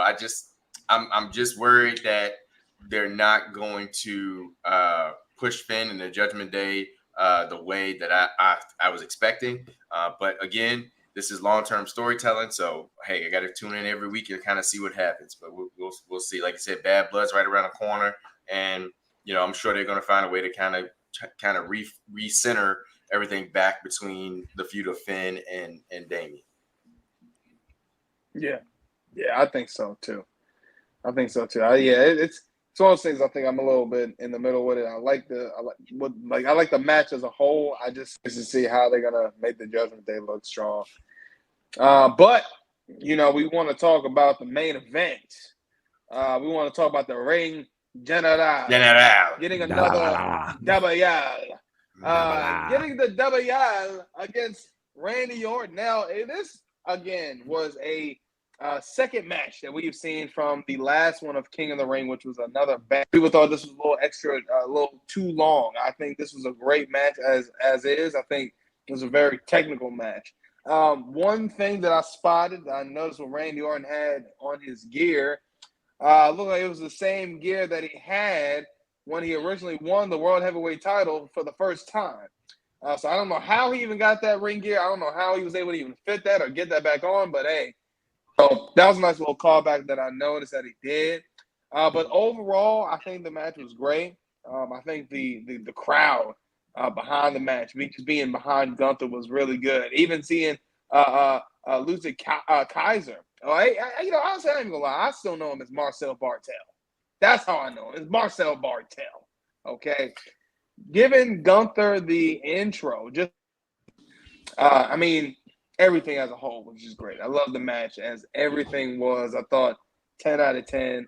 Don't want to see another one. I could, but we don't need it right now. We don't need it. I think they're doing great as is.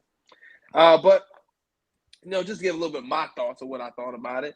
Mr. Xclusive, what are your thoughts, man? What do you think?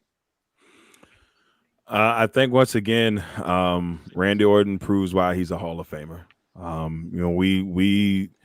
He's been doing this for so long.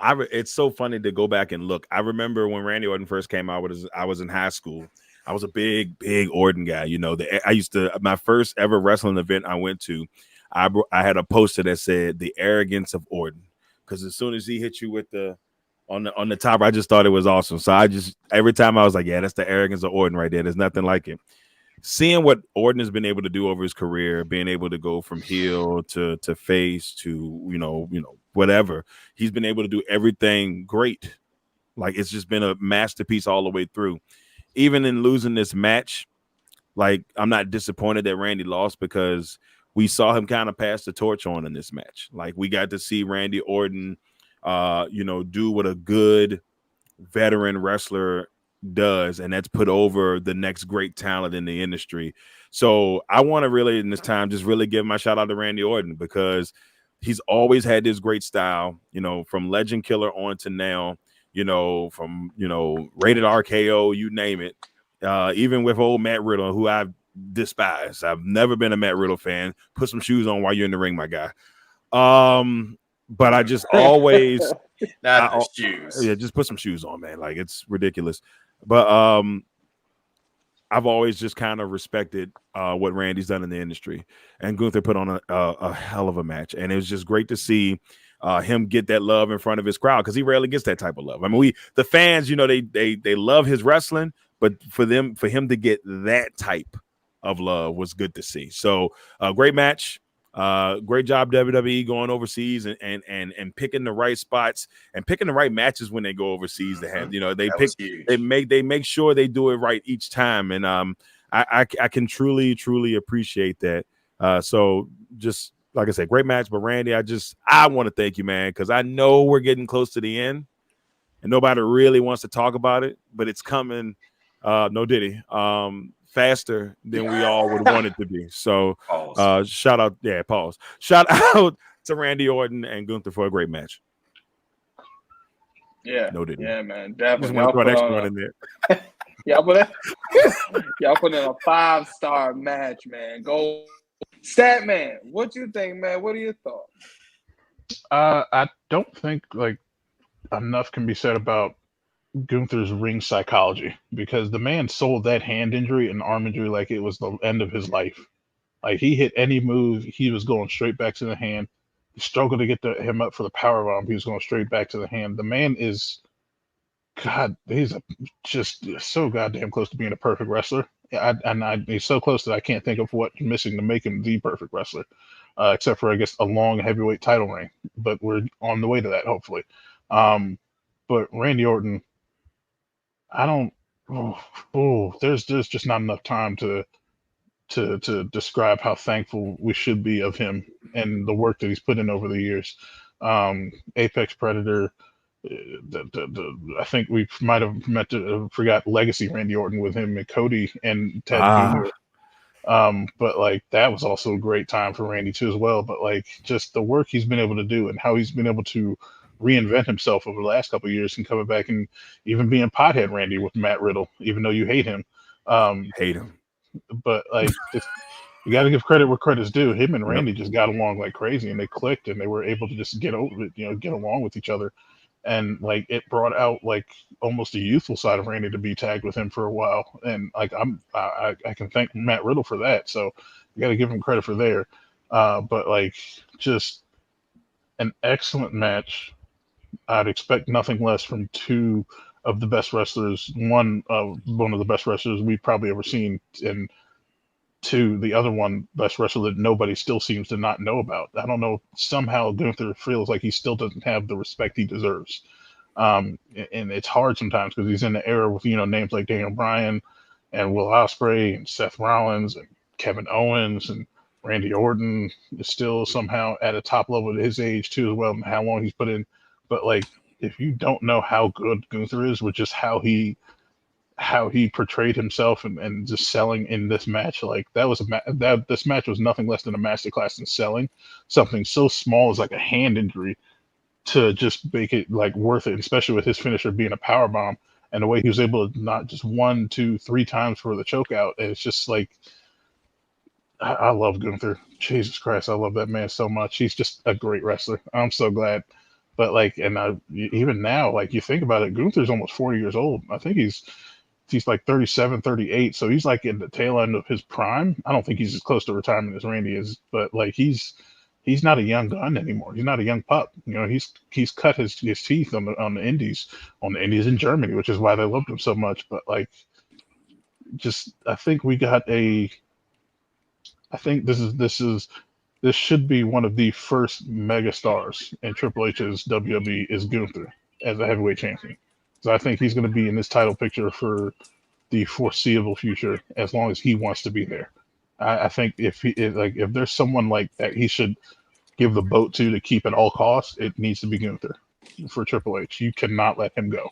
If you ever let him go to AEW, it'll be quite possibly the biggest mistake Triple H ever made. You need to keep that man at all costs. And I think last night proved it. Yeah. I highly agree with that, man. I also think too, some of the people that we're seeing on the main card on a constant basis, I think he's developed guys, those main household names. We look at, somebody like Gunther. He's had multiple, great title reigns. You talk about somebody like Rhea Ripley. All those people there, I think he's establishing names and he's establishing just a solid roster that's going to stick around and be around for the long run. But, we know what Triple H has been doing on the main roster. I'm going to talk about some of the stuff that Shawn Michaels, or should I say Chef Shawn Michaels, has been doing lately.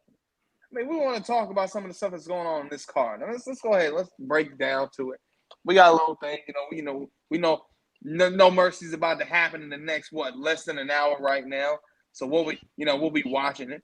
But of course, the first match we got up is Wesley going up against Zach Wentz. Now, personally, I know we've talked about this because it's just, it's Wesley, it is what it is. But, they had a little thing. They had a little, a nice little promo that they had together. I'm not going to lie, at points, I know we were talking in the group chat. We wanted Wesley just to stop talking. For the most part, it was a solid promo that they had against each other. I think, even as a whole, what they're doing, they might be selling something pretty good.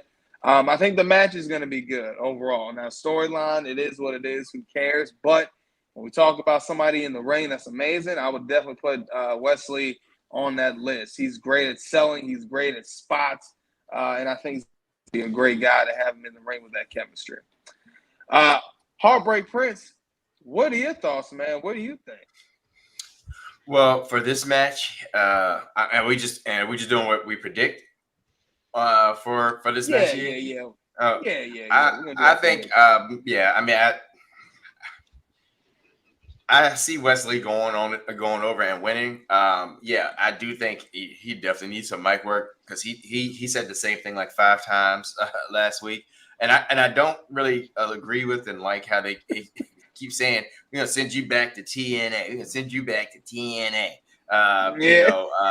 Because it was like, well, NXT is a developmental wrestling program, so it's not like it's the big leagues per se.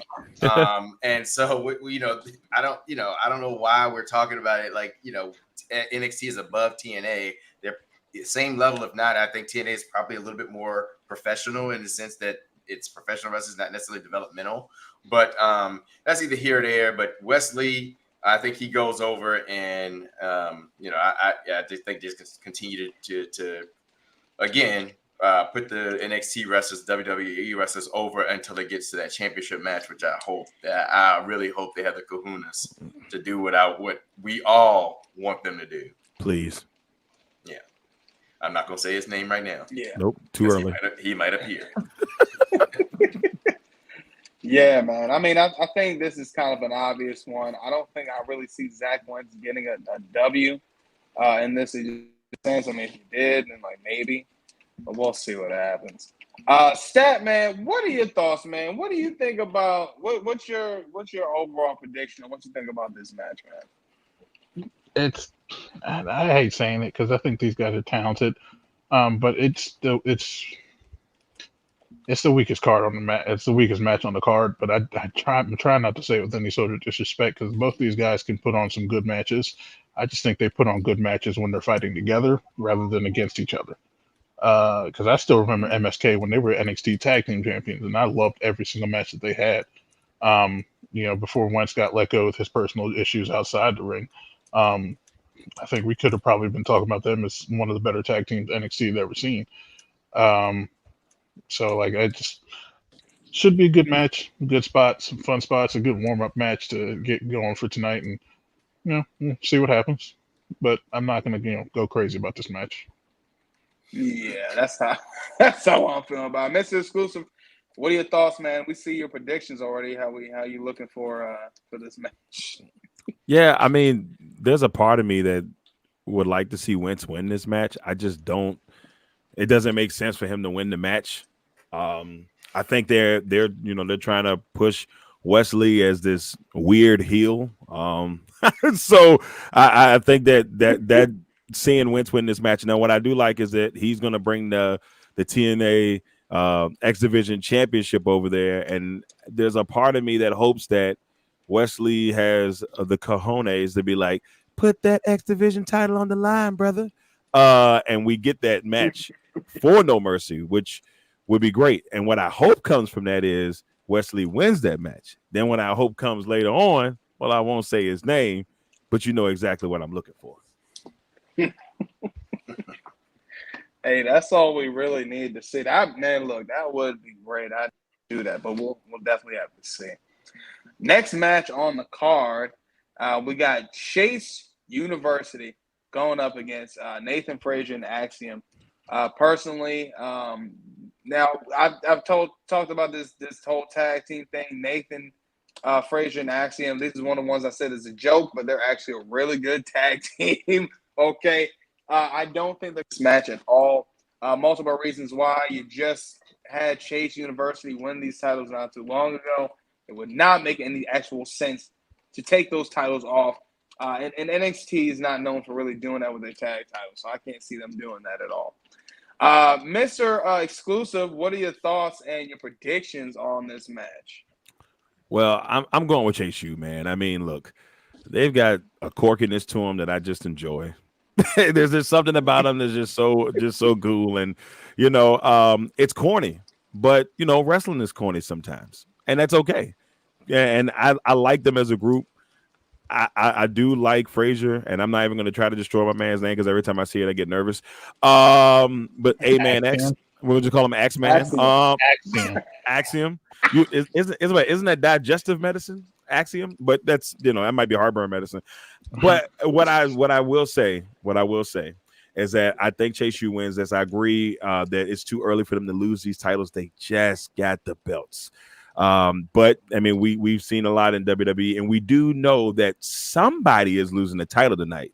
We just don't know who. That's the way I wouldn't be surprised if I don't think it'll be multiple people, but someone will lose the title tonight. So I'm going with Chase U winning this one, and help keep the NXT Tag Team division rolling along. That's what I'm talking about, man. Statman, what's your thoughts on this, man? What's your predictions on it? I think this probably could be a contender for match of the night. Unfortunately, Obafemi's on the card, so this match will probably take that one. But tag team matches are always somehow like 4 or 5 stars at the very least on NXT takeovers or whatever you want to call them. NXT pay-per-view tag matches are always top notch. So I'm just looking forward to the match. I mean, I picked JCU. Same reasons you're already saying. They just won the belts. Frazier and Axiom just had the belts a couple months ago. I don't think they're going to play flip-floppy. I'm 100% convinced that this match is going to be an amazing match. So that's what I'm most excited to see. Yeah, definitely, man. Heartbreak Prince, what's your thoughts on this, man? What's your predictions on this? I got the U. That's all I got to say. It's going to be a great match, but I got the he ain't U. talking about Miami. And I ain't talking about Miami. Not talking about those pains. Oh, man. Yeah, I mean, I think when we look at this, man, this is going to be a great tag team match. Definitely going to be non-stop action. That is one thing. When it comes to Chase U, they do have really good matches. And again, Nathan Frazier and Axiom, I mean, they're really good guys. I think they definitely turn up that tag team division. Next on the card, we got good old Lonnie Jordan going up against the wacky wavy flame or flame. No, I'm just joking. Hey, yo, stop playing. Chu. Well, we got Wendy Chu. Now, I'm not gonna lie. My prediction is for this, I don't see Wendy Chu winning at all. I definitely think Kalani wins this. I know some of y'all might be thinking, man, have y'all even choose opponents? Yes, we have. Okay, just not right now. These are just obvious ones. You can tell. If Kalani loses this, that would be crazy. But I don't see her losing this. I mean, again, she just had another title defense against Rosemary, which had a great debut on NXT this week. But again, I mean, I think they're trying to really make this title prestigious. Not going to take this title off of Kalani just yet. I think they're still going to give it some more time. But we'll see. I mean, if Wendy Chu does get this W, that would be crazy. But again, logically, I don't really see it moving from Kalani. Mr. Exclusive, what are your thoughts on this match? What you think? I personally, it's hard for me to go against Kalani in this one. I really do think they're continuing to build her up. And I don't think Wendy's the right person just yet to take the title from her. Based off of, kind of just like all the contenders that they've had in the mix over the last couple of months. But I do like Chu's new character. There's a lot of people that don't like it because they're always Alexa Bliss or whatever there. But I think it's fit her pretty well. And I kind of think, I'm always destroying names, but is it Paxley, correct? The young lady that got attacked a couple weeks ago, that Wendy Chu kind of beat when they were supposed to be second cousins, but they're not no more. I feel like she gets involved in this match. I feel like she gets involved in this match and she helps Kalani win and costs Chu in some form of the fashion. But I got Kalani. Go Jordan. That sounds. Heartbreak Prince, what are your thoughts, man, on this prediction? Yeah, I think Wendy Chu is going to receive Kalani Jordan's Jimmy Chu, and that's going to be it. She's going to get the boot, and Kalani's going to keep the belt, and we're going to move on. All right, that's what I'm talking about. Stat, man, what's your thoughts on your predictions, man? Same as everyone before. It's too early for Kalani Jordan. New belt, they got to keep it on her for a while. Wendy Chu's not a name I would think to take it. I think Michin or Sol Ruka still would come back around and maybe take this belt from him. So I don't think Wendy Chu's the one. Although I will say, I don't know if Rosemary's still in the building. That could make a difference. So who knows? Yeah, we'll definitely have to see. I think definitely for sure, Kalani Jordan's definitely going to come out on top of this. But the next North American title picture that we got on the card here is good old Oba Femi. Woo! Over against. Oh man, I was gonna bark too. Going up against the Don T, Tony D'Angelo. Now, I'm not gonna lie. The interactions that Oba Femi and Tony D'Angelo has been having has been a little. It's been great. I like what they've been doing. They've been having a little slight, things going on here and there, and then it actually came around full circle. To be honest, though, I love Oba Femi. He's had great title defenses. I mean, honestly, I can't see him losing, but there is a chance because if we talk about someone that might lose the title, it might be Oba Femi. But I'm going to still stick with my pick on this. Heartbreak Prince, what are your thoughts? Because you got that one defining Don right there. Man, it was very hard for me to go against one. This is where I started getting excited about the matches tonight. Is right here. Oba Femi is my boy. I got him on my fantasy with us, and I think he has carried the Intercontinental not the North American Championship well. But I think it's time. I think it's time for the Don. Just when we thought he was out, they pulled him back in. And I think it's time for him to go ahead and get this North American Championship and let Oba go for the NXT Championship. And I think it's tonight's the night. I think it happens tonight. The journey for both of them starts tonight. Yeah, I definitely agree. I definitely agree with you on that one. Statman, what are your thoughts on it, man? Your predictions? I think Oba Femi's at this point for me, like I don't know when he's gonna lose. Like he's gonna lose eventually, but like I'm probably not gonna predict it right whenever he does lose a belt. But like if he does lose, I think out of everything tonight, this is probably it's either this or the next match that I am the least like confident about my pick. Like the rise that Tony D'Angelo's been on over the last year or so, it's been pretty substantial. Like that Heritage Cup or title reign, and you can't see me put that in parentheses or quotations because that's barely a title. But like he's just been on a good run over the last couple months, especially just the tag team belts he had a couple months ago, the Heritage Cup. And just he's such a good, likable character. The way he's been steady. He's been probably, I'd argue, he's been one of the most rock steady guys they've had in NXT over the last year.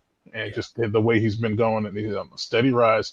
He's earned his keep, and I think it's almost time for him the belt. I don't want to pick against Oba Femi just because that dude is just that dude is for real. he's the truth. Yeah, like, I really do enjoy He's a Obafemi's beast. entrance. Little, yeah, man. when he looks Like, up and he does that little two quick jabs. Yes. it's intense, man. Like I'm like, Jesus. he's to the point where it's like I'm afraid they might screw it up when they put him on the main roster, because like I love him so much right now. Me I'm too. afraid for his future there. Yeah. I really wanted to see him go for the NXT title. Yeah, I think that's the next big thing for him. And Oba is legit. I mean, he's put on great matches from big to small, just versatile. He reminds me. I'm not gonna say he reminds me, but I put him in that category of Gunther, where he's a big dude, but he can go with the smaller guys and sell like Brock Lesnar, that type of stuff. And he just puts on great matches. And I want to see more from him. I think he has done the North American Championship well. And I mean, he's even great on the mic. I mean, I really can't find a flaw with Oba at all. Ooh. And so, yeah, I mean, it hurt me tonight. I said, if there's going to be one upset tonight, I wouldn't be mad though, because it is the Don. And you know, it's I feel like you got to give him something too, because he truly deserves it. Yeah, he does. And then honestly too, even with the Don, like I love the D'Angelo family. Like you can tell, even like everybody up in there is growing. Even Adriana Rizzo, she's been doing some work up in there, man. I think they all got something cooking up in there. Mr. Xclusive, also your predictions, man. What you think? Well, I'm going with Oba, but it's this is one where I kind of agree with Heartbreak Prince, and I'm still going with Oba, but there's something that's screaming at me that the Don is going to win this match tonight. You know, like it's and this is the one that I think may be the one that we get. And I would be okay with the Don winning, because his promos alone lately, the vignettes that they've done with him, they've really made his character, just as HB Prince would say, A1 chef, the chef's kiss, every bit of it, and they've done such a great job with him. Oba's going to be great one way or the other. And that's something that, you know, wherever they make the next step or whenever they decide to let him lose the title, he's going to be fine. But I wanted to say this last week on the show, and I said it in our group chat. The North American title is way more prestigious than the NXT title. Yeah.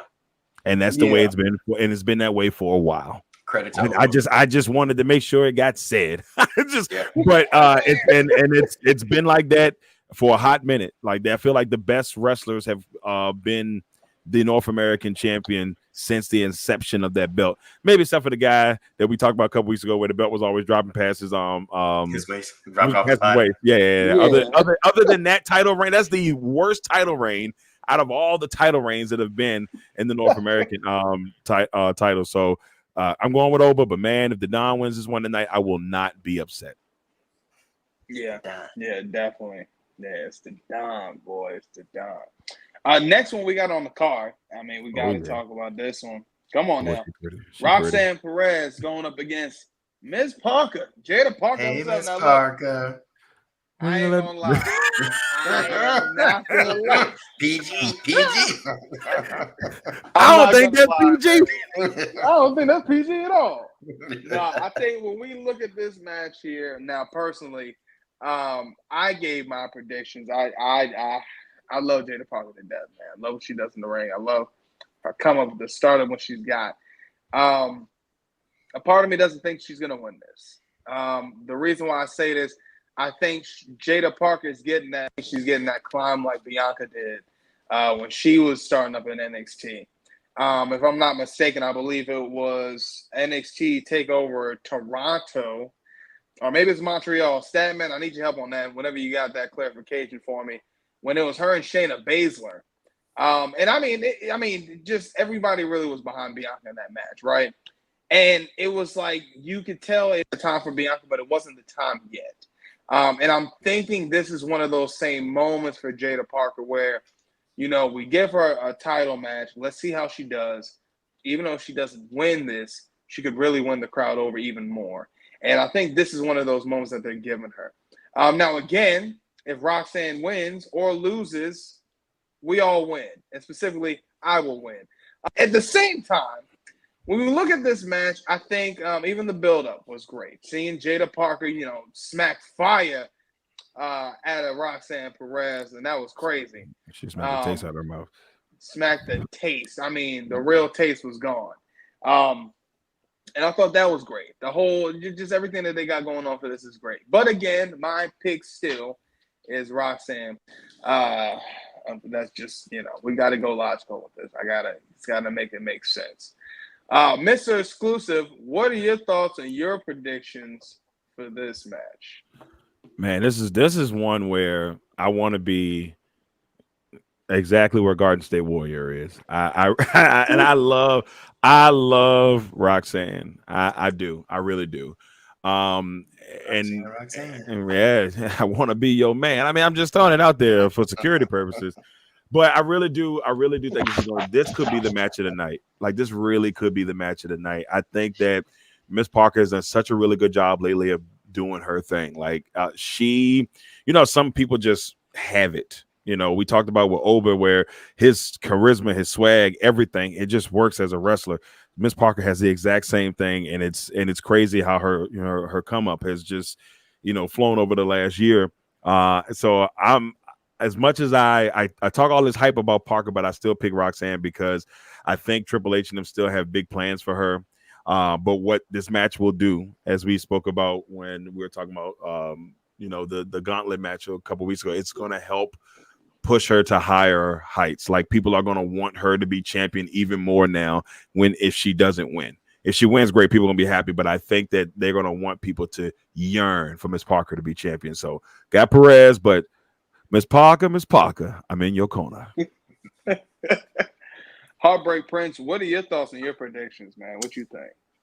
To make it quick, I know I feel very much like Garden State, where I wanted Jada Parker, but I feel like when it comes to the NXT Women's title, generally once they get the belt, once a female gets the belt, they have these long reigns, and I think that continues. So that's the reason why I went on and said we're going to go ahead and put Roxanne, over the top here, because she probably won't lose it until she's getting ready to get called up to the main roster.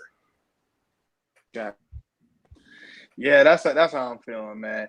Statman, what are your thoughts and your predictions? Because you were the only one that picked Jada Parker. I think it's her time, man. I wasn't convinced until I saw her actually slap her that hard, because that she sold the hell out that slap. That's still ringing in my ears.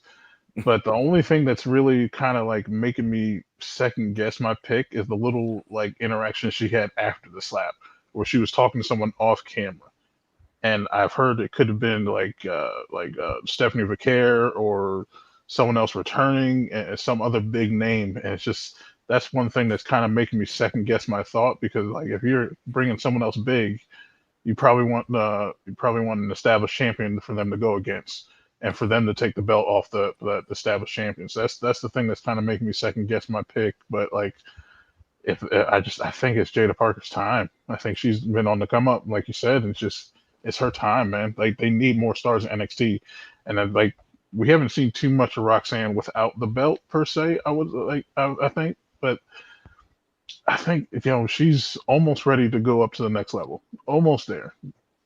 I don't know if she's quite there yet, but I still think we need to see what she's like without the belt for an extended period of time, to see if she can still establish herself as an actual main level person, an actual star.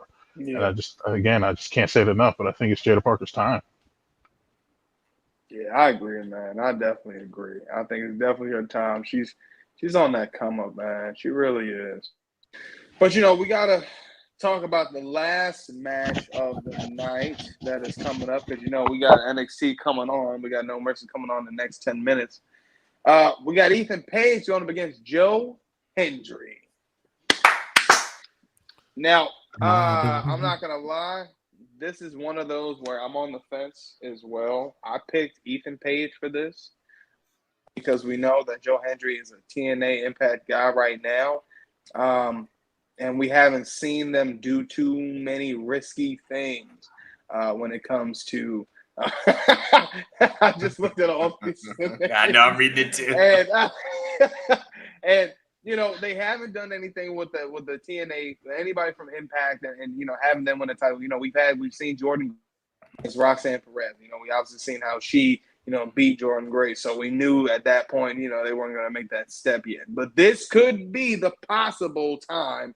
If they do it, they got to do it right. If you have Joe Hendry win this title, then you please don't make this a floozy. Don't make this look bad. If you're going to put this on to make it look good. But a part of me, I said I still think it's going to be all ego. I think either for Joe Hendry or you know, something might, you know, come about for him. At the end of the day, I don't think they're going to take it off of him that fast because he did just get it like 2 months ago. But again, Trick unfortunately had like a 2-3 month title reign, so we'll see what happens. Statman, what are your thoughts on your predictions? I think that Joe Hendry's hot right now. I have nothing against Ethan Page and nothing personal. I think he's an amazing champion. I think he's a great wrestler. I just think there's just something behind Joe Hendry right now that if they really want this partnership with TNA to mean something, they have to have one of their people do something in WWE. And I can't think of anything bigger for a TNA person to do than win the NXT championship. And I can't think of anyone else on that level in TNA that could actually make sense to win the NXT championship than Joe Hendry. He's just on that level of just popularity, and I'm hoping for the biggest shock of the night for this to be it, and I can't wait for it to happen. But I'm not gonna say I'm upset if it doesn't happen, but I'm hoping they pull the trigger on this. Like, I trust Shawn Michaels to make the decision that almost every fan wants. And I want to see it. I just need to see it. I really do. Hey, I hear you on that one, man. We'll definitely have to see.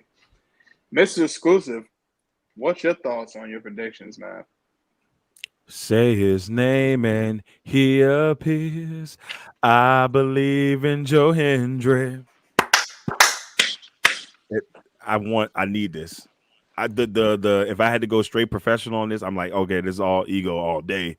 But I've been a big fan of this gentleman for a year. I discovered him a minute ago when nobody was talking about him like talking about before he became super big.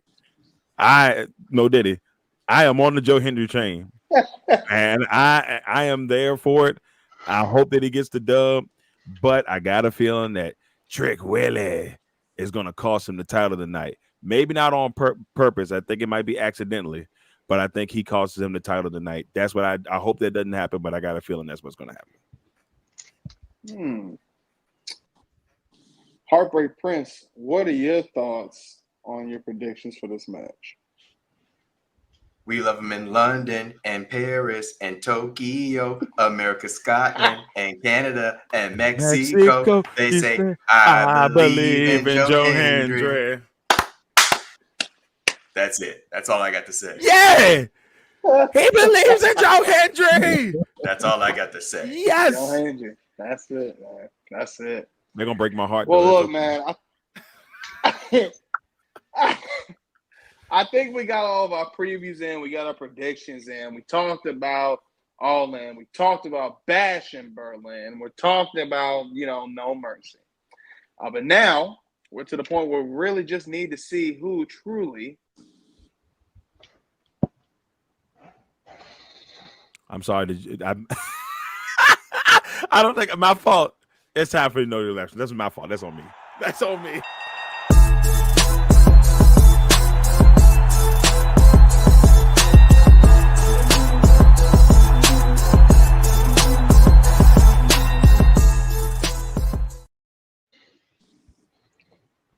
Oh, dang. He's gone now. Okay. Oh, he's gone. He is gone. What happened to him? We'll have to find out. All right, Russ, give it to us one more time. There he is. There he is. So, pause. Bryan Danielson became the third person to win world championships in AEW, ROH, and WWE last Sunday. Who are the other two? I'm interested to see your guesses. So you said they won titles in ROH, WWE, and AEW. Is that the world champion? The world championship specifically. All I had was Jericho, but I don't know if he was in Ring of Honor. It could be AJ Styles. I was thinking Samoa Joe, but he never won the world champion. So that's why I was like, I don't know. This is a good one. Oh, okay. Well, Because you say WWE, so I'm trying to think who won the world championship. I mean, unless you count NXT, I would say Samoa Joe, but yeah, I really, I don't know. I don't know. Yeah. I really don't to. So one of my answers I got is CM Punk. CM Punk, I'm pretty sure, if I'm not mistaken, won the World That's a good one. Ring of Honor and AEW. Yes, so that'll be one. Now I don't. That's the only person I could think of.